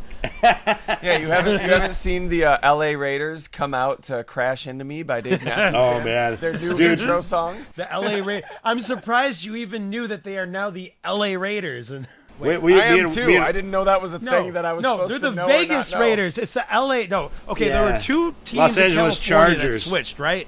It's the L.A. Chargers now instead of San Diego, and it's the Vegas Raiders instead of the Oakland. Wow, I care about this even less than Game of Thrones. Oh my God! But you just gave me something I'm an authority on this. Oh, but here's your chance to troll. Yeah, here's my chance to troll. Here's your chance to do this. Sports are dumb. You wasted it. Blown opportunity. My thing is, I would give up all my aspirations of comedy and filmmaking, and if I could make music, because music has touched me the most in my life. Hey, it seems that way. You don't make anything. I know you make things, but like, do you do music in your spare time? But I've never been able to connect to an instrument. You know, I can come up with stuff. I definitely come up with mixes. There's this. Let me tell you about this app called Figure, Figure. Figure. You just make little loops. But it's pretty fabulous the way it works, and I just come up with loops all the time. We actually one of our promos for Real Life Sci-Fi was made on Figure. It's just I don't know. Yeah, nice. It's just loops, but it's pretty solid. Hey, amazing. Fuck around with music, man. Just start fucking around. You never know where it'll be 10 years from now. You're not going to die within 10 years. I always do. I always do. But, if you got an iPhone, you got GarageBand on there. You know, just fucks with it. Do you guys feel like you're in Connecticut? No, New York. Close though. We're next to Connecticut. To me, it's the same thing. I don't know. Yeah, basically. Wow. No. It's okay because I was like, Las Vegas and California are in the same state just a second ago. What part of New York are you in? Central. Yeah, Syracuse, New York, Central New York. Oh, what did I say? Connecticut. I'm sorry. Syracuse and Connecticut. Which is honestly, if mentally you're a sports in my head. Like Syracuse. You guys gave us Carmelo. I said Connecticut. I'm from Colorado. I said Connecticut, but I meant Syracuse. So that was weird. Okay. Yeah, it's okay. But to me, that's all the same. Also, still, because I've never been over there. I don't know anything. I know that there's some giant park surrounded by the tallest building. When I'm next to a tall building, I get dizzy and I get anxious, and I don't like it. Are there not a lot of tall buildings where you are? Well, where I grew up, our tallest building was 2 stories. It was a bank. What is he talking about? What park next to a tall building? I don't know. I'm just talking about Central Park is surrounded. I thought you meant anytime Syracuse. I see New York represented, I'm like, oh, there's this giant park, and it's surrounded by the the bullshit Die Hard movie. Yeah. You think of Friends. And I'm like, oh, that building is gone, Willie. That's not cool. Oh boy, did you guys see the guy on his deathbed who recently was talking about how he was a part of pulling Building 7? Oh no. This guy. I mean, here's the thing. It doesn't matter because people don't believe it anyways. And so some guy on his deathbed is not going to change anybody's minds. No. It's sad that people don't know how demolition works, but whatever. Yeah, that's you're not exactly told in your office job how demolition works. I know. It's like that's one of those hobby things you got to go out and get. But I guess my statement of the future is, I feel like a lot of people can just kind of accidentally watch the future happen, but we are in a state of today where we can affect and change the future for the better.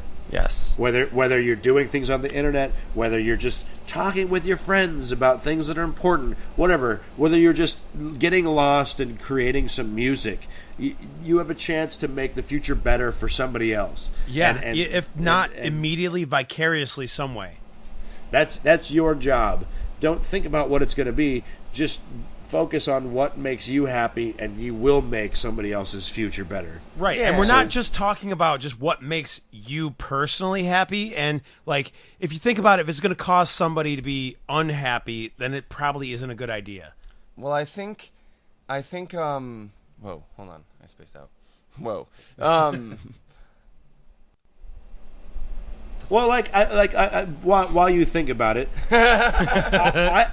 I'm really happy to be on your guys' show again. And here we are, these digital friends. I respect you guys. I love what you're doing. I love talking to you. I love that I get to digital express how I feel about everything. And this is how I know you. This is awesome. I agree. I absolutely agree. And can we just thank the internet, because that's allowing us to do this. When people just dismiss social media and stuff by being like, oh, it makes us less connected. Hey, slow down, pump the brakes. It's a double-edged sword. That's the lesson we should be taking.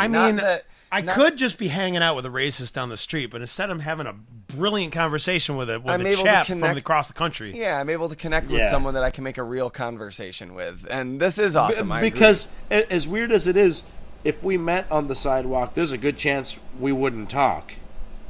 Society walk by each other. Of today is it's not right to just have a conversation with someone. Yeah, right. Yeah, I'd walk by, I'd see her bejeweled fanny pack, and I'd be like, I'm jealous. I resent this guy for his fashion sense and how much cooler he is yo, than Nathan, me. let me go distract him while you grab that shit.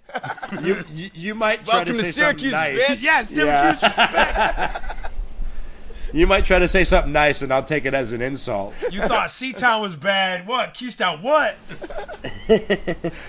Yeah, thank you. Thank you so much. This is, I don't know. I think this is all emblematic of what's to come. I hope that we are part of a bright future. We could not be. We could be a failed experiment, a bunch of monkeys on a rock that end up killing ourselves and each other. But I don't know. I don't know, man. I feel like we need to take action. And I'm not saying go hurt anybody or do anything. I'm just saying though that that's what I was gonna say. act for the things that you care about. Yeah, what I was gonna say is I hate when people say, "Oh, you can make a difference." No. You will make a difference. Whether you want to or not, what you do is going to make a difference. Yeah, whether it be positive or negative, there's going to be some kind of impact by you. That's what they're called, carbon footprints. So if you're conscious of the choices you make, if you're a dick to the person at the gas station because they're a dick to you, you might be responsible for an accident, tangentially, because they went home in a worse mood than they would have. Every decision you make does have a butterfly effect on the world because that's just the way the real world works. And you should recognize that no matter what you do, you're going to have a difference.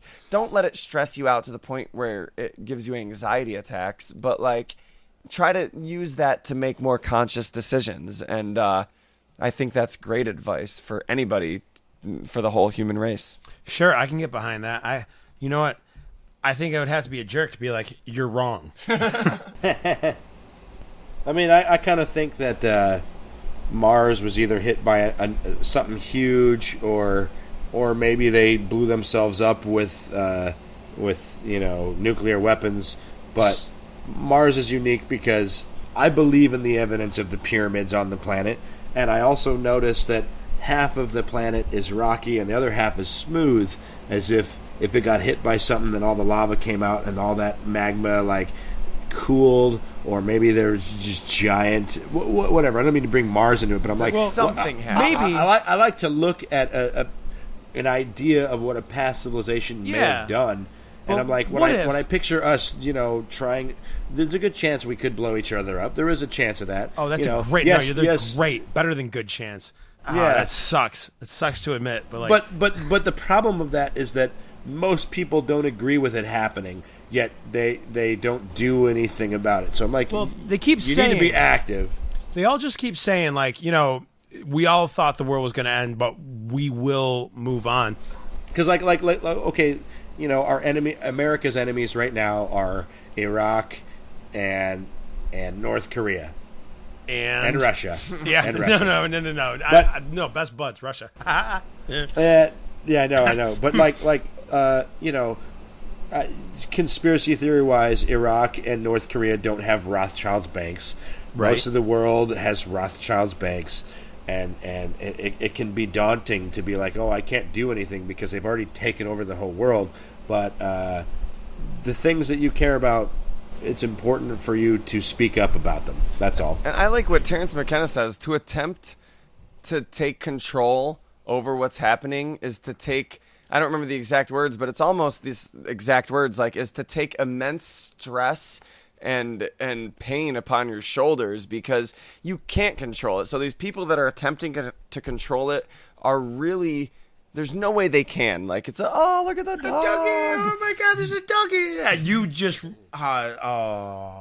There's no Sarah, coming you back want to see from a that. doggy? Sarah loves seeing doggies. What's the dog's name? My fiance's in the room and she wants to see doggy. Our listeners hate us. They're like, no, I wanted to hear about this This stuff. is Pearl. Oh, it's so cute. What is it, Pearl? Yeah. Aw, that's adorable. Aw. Hey, Willy, this is my fiance, Sarah. Sarah, this is Hello. new friend Willy. Oh, the dog's so cute. It is a cute doggy. Congratulations. Oh, Thank you. Oh, that's awesome. You saw the post? He just said that. I just said No, that. he Oh, you just just said. said that. Oh. Well, like, yeah, you could have just said yes. Yeah, I saw the post. Totally. Yeah. Tangentially.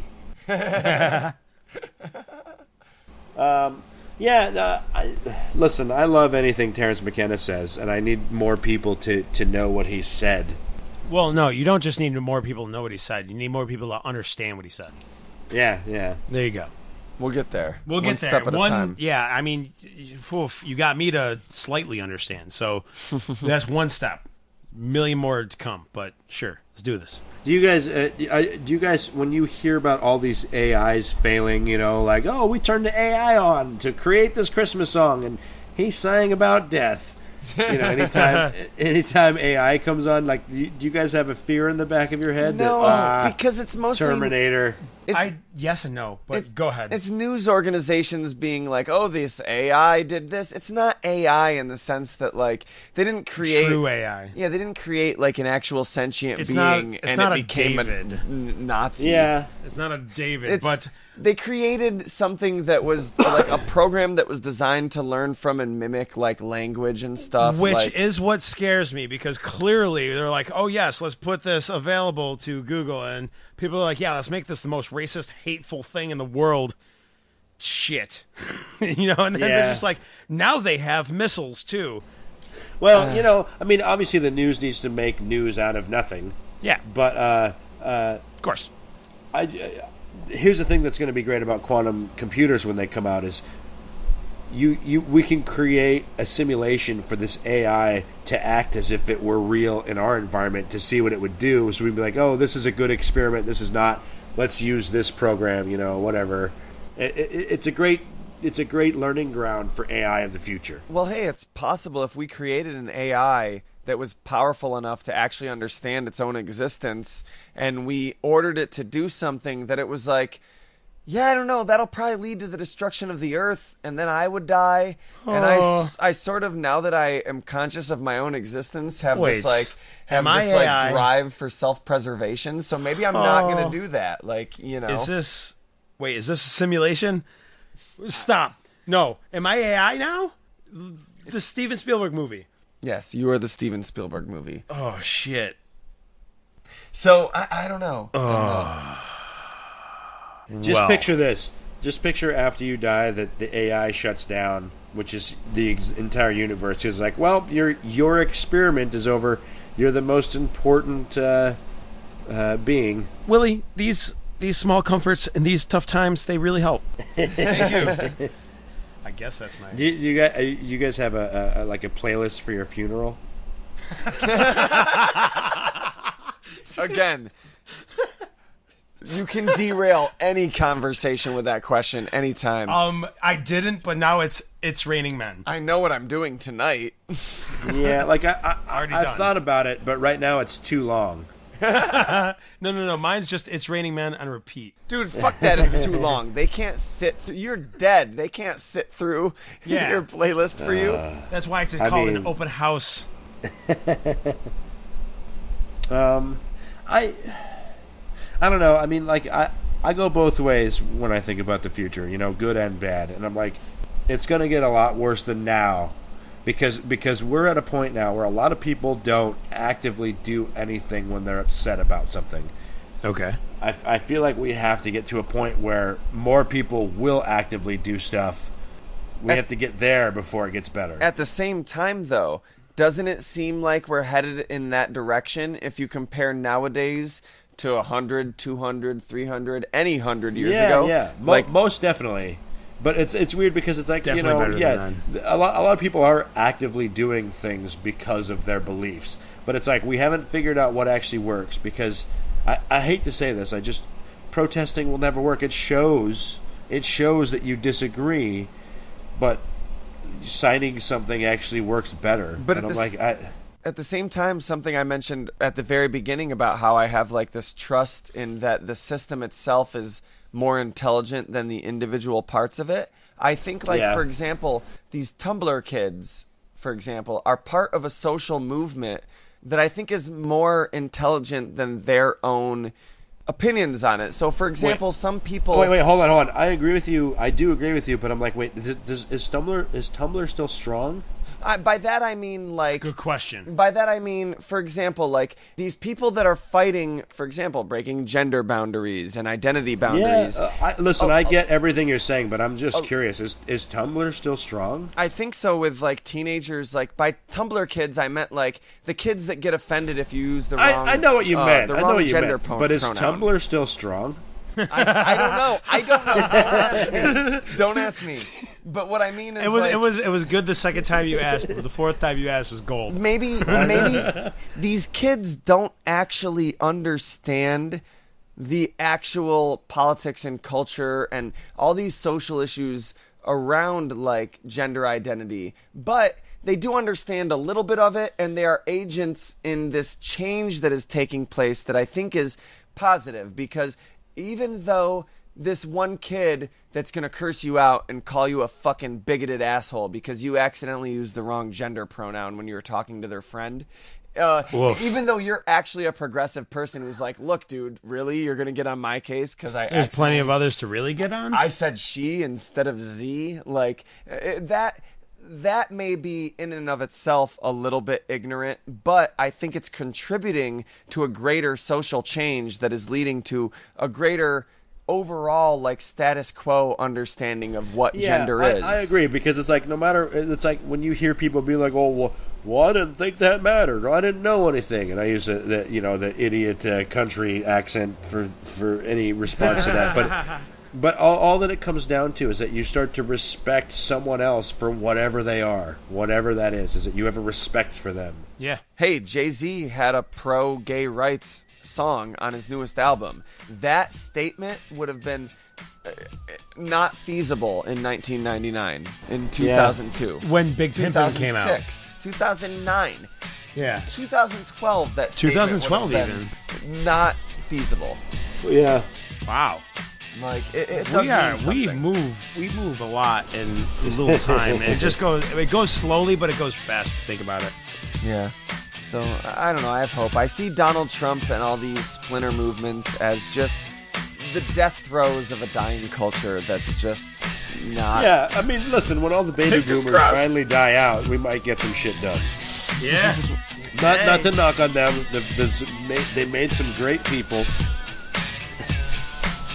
Some, yes. A couple, a few.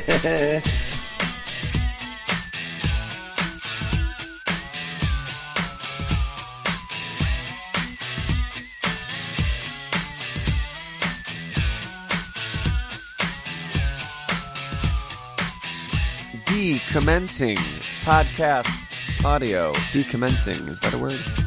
We're back in the present. We're back in the present. Well, we're not. This is the past to them. It's the future. Damn it, Daniel. Them that were behind us that was just you guys were just listening to. All right. In the past to us, in the present. Back to life. All right. Welcome to the end of the podcast where we said we had things to talk to you about. There's a few things. Let's try to keep it short and sweet. There's the usual, bullshit. Check our Facebook, like the page, Fairpoint Podcast. Do the Twitter, at Fairpoint Pod. YouTube, we're on YouTube, Fairpoint Podcast, Sylph Radio, a Pokemon podcast. Nathan Capisser. There's a bunch of YouTube channels. If you just search for Secret Room Multimedia, Yeah, you'll that's find the it. big one, I guess. That's just going to bring you to everything. Or yeah, just go to www.secretroommultimedia.com. Okay, Grandpa. Go to AOL keyword. Do you remember AOL keyword? Oh. You remember? Oh, You remember? What? Remember? What was that? Yes, Remember I do remember AOL it. keywords? I remember the AOL floppy disks. Remember berries? That was not good times, though. All I'm saying is waiting 15 minutes for a JPEG to download is not fun. But our other podcast, Sylph Radio, a Pokemon podcast. If you're Pokemon fans, look it up, SILPH. We're under siege. We're having a little bit of trouble with it. Somebody else has what we'll call a similar name. We've had this name for 3 years, and we're losing some Google results. So what we would love for you to do as fellow fans and parts of the Secret Room and Pokemon fandom community maybe, Just whore us out. is just help us get our name back up into the top Google results. Sylph Radio, it's our baby, and it means a lot to us. It's fun. So anything you can do, literally, like, there's any little tiny stupid thing that you can do will help. Like a post on the Sylph Radio Facebook page. Tweet your favorite episode from YouTube. Go to the YouTube channel we made and subscribe. Like an episode we've uploaded there. Leave a comment on one. We're not saying you have to do all these things. If you do one, literally one of these things, and you never have to do another one, it will help us so much. Even write a blog post if you do blogs or podcasts. And just do one of Mention them. it. Like anything. Go on Reddit and share it somewhere on Reddit. We have a Sylph Radio Reddit. Oh, shit. A subreddit. r/Sylph Radio, and it's SILPH Fun. RADIO. Anything you can do, even Googling Sylph Radio and then only clicking the links that lead you to our page, that helps, for fuck's sake. It may sound like, wow, really? You want me to? But I don't care. Take 2 seconds. Just next time you're on YouTube, like, what do I look up? Look up a Sylph Radio video, hit the thumbs up, and then close it out. That's all you got to do, brah. Sis. I mean, we'd appreciate it if you listened to it. But Yeah, sure. Yeah. But, assuming you've already. But that's not all we wanted to talk to you about. We have big things coming up next podcast. Fair enough. Ooh. We've been putting this off for a little while. We've have, been wanting to and do this, but I'm so excited for it. Guy Fawkes Monster Hunter, the Search for Klaus trilogy. are epic. Oh my God. There'd always been little pieces at the end of Fairpoint Podcast. There haven't always, but there have been for a long time now, and little radio plays that we've been doing, if you will. And We're finally putting them all together and releasing them as its own podcast the way it This- deserves to be. not all the radio plays, not everyone we've ever done, No, mind no, you. just the Search for Klaus. But we did a very special event recently. Yeah, and the last 3 episodes of Fairpoint Podcast, which would be episodes 1, 15, 16, and 17. Ida DeFranco Ani DeFranco, Ed and Lorraine Warren, and Betty and Barney Hill. Yeah, 115, 116, 117. And these radio plays kind of tied into the themes of the episodes. So if you want to, go check out those full episodes. Oh, But please do. They're fun. But, next week, it's about, I think it's a little over 2 hours long. yeah, It's just going to be Guy Fawkes Monster Hunter, the Search for Klaus. the Search for Klaus trilogy. There's The no trilogy. We're not, don't be scared. Don't get lost. There's going to be no Fair Enough theme song. Me and Craig aren't going to be here to hold your hands. No, it's just going to go right in. For real, like me and Craig are not there at all. Like we're gone. Literally, it's other characters. We're gone. We're not even going to be there to introduce you. We're not going to pop in to say hi. We have our hands full doing other things, as you will see. Now, if you don't listen to Fairpoint Podcast, I hope you will still listen to this. Honestly, I'd love it if you just went and listened to Fairpoint Podcast, but I'd also love it if you were like, let me try this next episode of Fair Enough for my intro to them, because I want to know what you think as an outsider who's not familiar with these characters. Did we do a good job? Is this a good jumping off point? Would you, as someone who doesn't know these characters, are you able to jump in and laugh at the jokes and get invested in the emotional drama? And does the plot make enough sense, as scattershot as it may seem at points? And yeah. And this is how we do multi-level market testing. It's really, really fun. If you love stories about ghosts or aliens or conspiracy theory, weird occult Nazi things, it's so much fun. You're gonna love it. If you love the lifespan of Pokemon Go, if you like Pokemon Go is actually right at the heart of this story. It was pretty much crafted around the time of the release of Pokemon Go. If we had to pin down when exactly this story takes place, I believe it takes place sometime in late summer, early fall 2016. Correct. So that's when these events are happening. And it is part of a bigger ongoing story. It's kind of a sequel to the first Guy Fawkes Monster Hunter trilogy we did, which wasn't planned out and written as well as this one was. We just kind of did it for fun, and they're still fun. But there's some themes that are followed up on. Guy Fawkes' friend Champ Guy died in that previous trilogy. You can't just not, even though Champ Guy sucks, you can't just not talk about him. We follow up on, gets brought up. In a few ways, it's a little bit of a sequel to that, in that we do follow up on the characters that died and passed on in that, but it's its own story. It's its own self-contained story that is also servicing a bigger growing plot on Fairpoint. So we hope you will listen next week and then become invested and continue. Want to go join Fairpoint and continue with this ongoing story, because it's going to start ramping up soon. Yeah, big time. So, with that being said, I'm Craig Lewis. I'm Nathan K. And I'm Guy Fawkes, and I'll be seeing you filthy yank bastard next time. Hey guys, you think we can close it out on a Smith song? No, we can't. There's But why not? there's licensing. We can't. It doesn't matter about the licensing. You can just do it just one time. Money to, I'm telling you, you guys don't get enough views as it is if you put the Smiths in. Dude, the fucking members of the band that aren't Morrissey. Girlfriend in a Smith coma. songs. Come on. I'll just do the Smiths then. Sarah, will you cut the mics?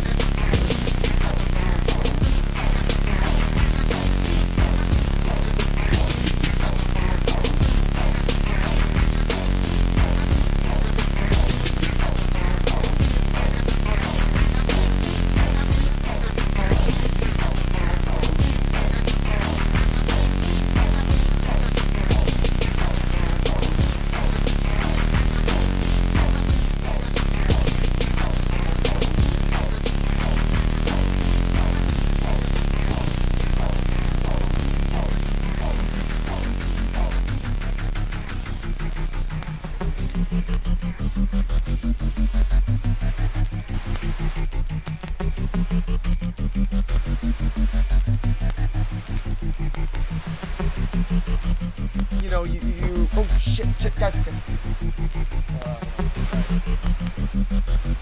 Sorry, 1 second. Did the cat spill? No, the cat was the worst thing. It was actually a Craig problem.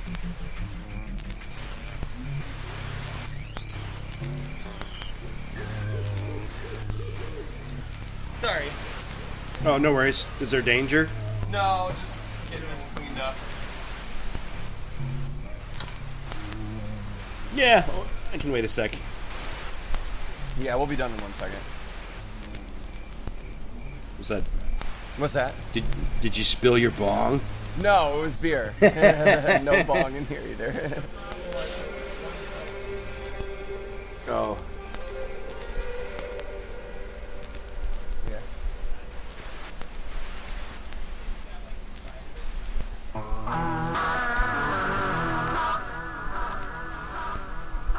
What the fuck is that drawing, painting picture behind you. It looks like a magic card. Yeah, no, kind of, yeah.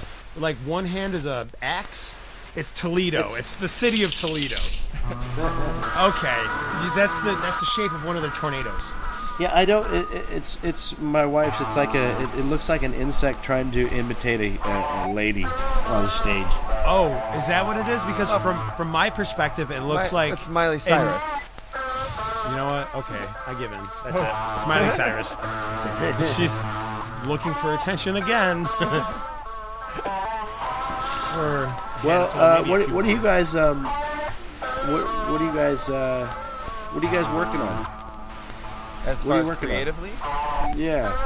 Oh man, we have a few projects that we're not talking about on air yet, but I could tell you, but then like you would have to disappear for a bit. we would love to talk about them with you. Maybe not on air until we're ready to drop the bomb, but we have a lot of things we're working on. We really love writing. My whole life I've wanted to write, and me and Craig doing this has we're such a great writing partner.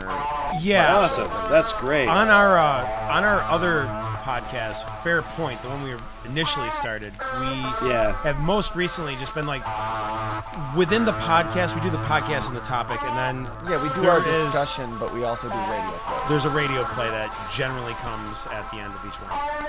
So.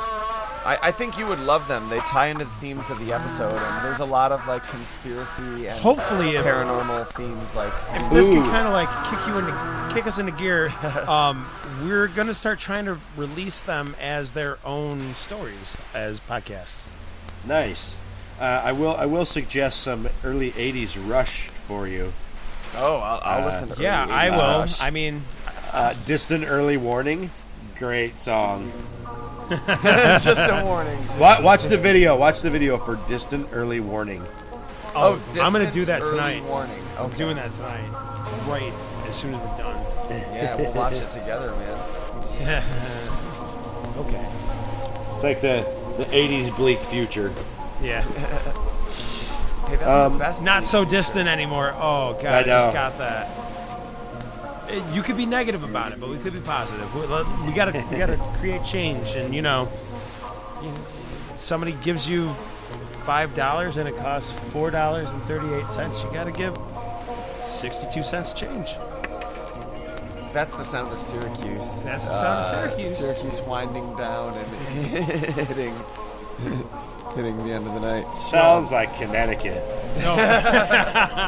No, but seriously, your chicken's overpriced and your waffle, never mind. I hate people, I hate myself, and I love people and I love myself, so he's leaving. I'm just oh shit, I'm complaining about work. Fuck. Yeah, I'm torn because it's I don't like meeting people because you don't really get to meet them, Yeah. So whenever I meet someone, my goal is to try to get to know them as fast as I can. Meeting. Oh yeah. Go deeper. Go deeper than a big, broad conversation. Yeah. One of my favorite things to do is go deep. So, all day, every day. No, I really treasure these talks. This is awesome. I've listened to your podcast for a couple of years, almost since it came out. Not quite since it came out. So I was introduced through Nathan. I have listened to more than a handful of podcasts, but you know what?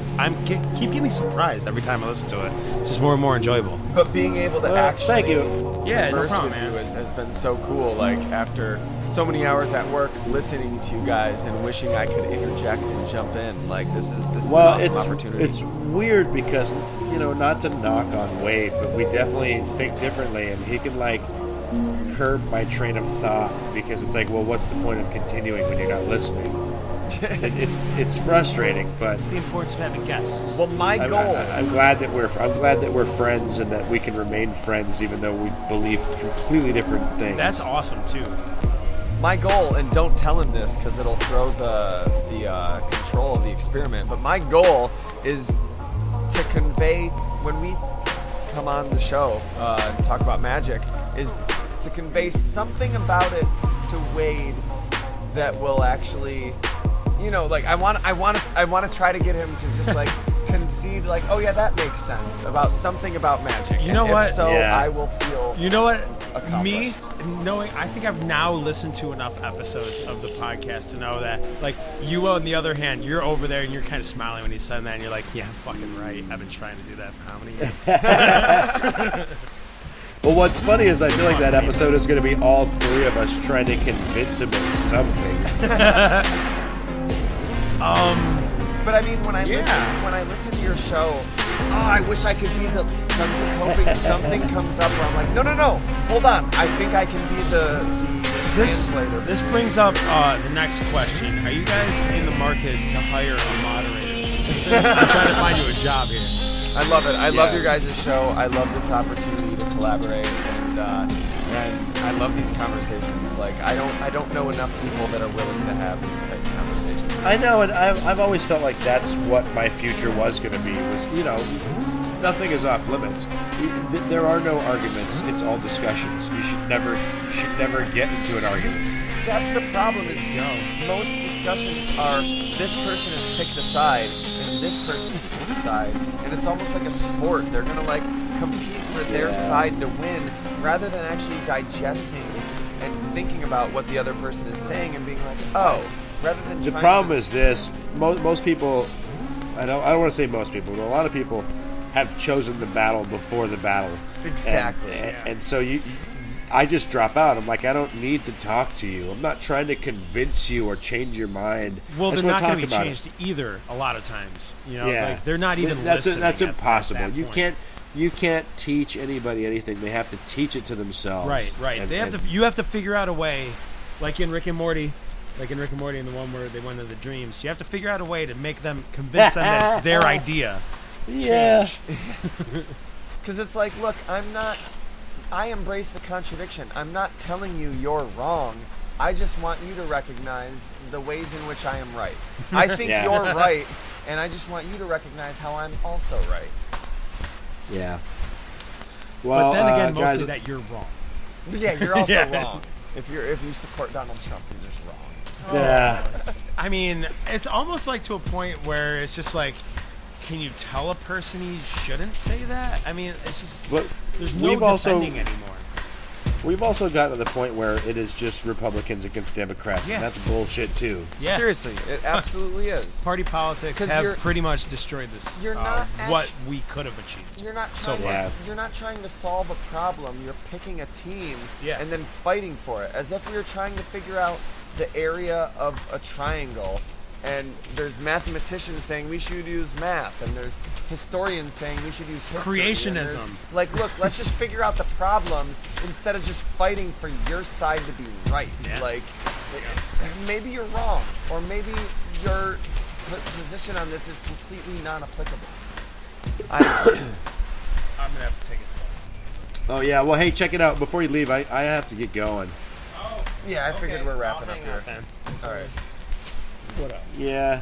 Hi. My wife and I were gonna make some dinner. Sounds like some good stuff. Hey, Is it gumbo? I would love some gumbo. You got gumbo? We don't do gumbo on the West Coast. Oh gosh, is that only an East Coast thing? That's a humidity thing? It's well, most people like seafood for some reason, prawns and shrimp and that weird bullshit. Yeah, it's good.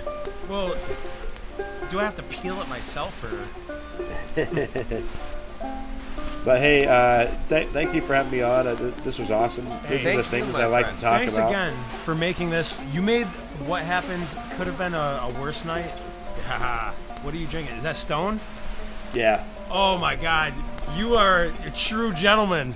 We do get that over here on the East Coast. I know it's San Diego beer, and I'm a fan of Arrogant Bastard to no end. Yeah. Dude, that's not. But like on the East Coast, it's not easily accessible here. Yeah, well, when I moved to California 15 years ago, I went to a microbrew festival. No, I just left Fort Collins, Colorado, that had over 200 microbreweries within this town. Yeah. I moved to California. I go to a microbrew festival. It's Michelob, Bud, and Coors. What? There were no microbrews. I The was so fuck? pissed. And so I'm very happy that three we of actually those. No have thanks, I'll beers pass. out here. Yeah. Because, you grow up in a beer town, you become a beer snob. Right, of course. Well, I mean, you said Colorado, so you clearly have Founders where you're from. Yeah. Yeah, that's a good one. Yeah, I like a few, of course I like a few of the local ones that aren't going to ever get national movement. But Right. Odell's Brewery from Fort Collins is my favorite brewery. Okay. Yeah. You know what? We do have. Oh no, never mind. I'm thinking of O'Doers. I was thinking of the non-alcoholic beer. I was like, we do have that. I've heard that. Nope, never mind. O'Doul's, yeah. Well, let's see. On Twitter, I'm Robotic Willy. Awesome. On everything, I'm Robotic Willy, but I also have Willy Bad Movies on Instagram. Check that out. I if love not them. anything, just for the fucking name alone, it's brilliant. Since the last time, I've actually inundated myself with those, and they are like, I love just the simplicity, the it's fucking, I love it. Yeah, man. It's great. Yeah, It's so it's like I get to make something without making something. It's almost like the concept of a book now. I make fake movie posters, and like, if the movie's good, that's because of your head. Right. Right. I love it. It's awesome. But Hey, yeah, Thank you so much, man. This Thanks has so been much. fantastic. I really look forward to doing this again. Yeah, me too. all right. Have a good one. Have a great night, man. Enjoy your dinner. Good night.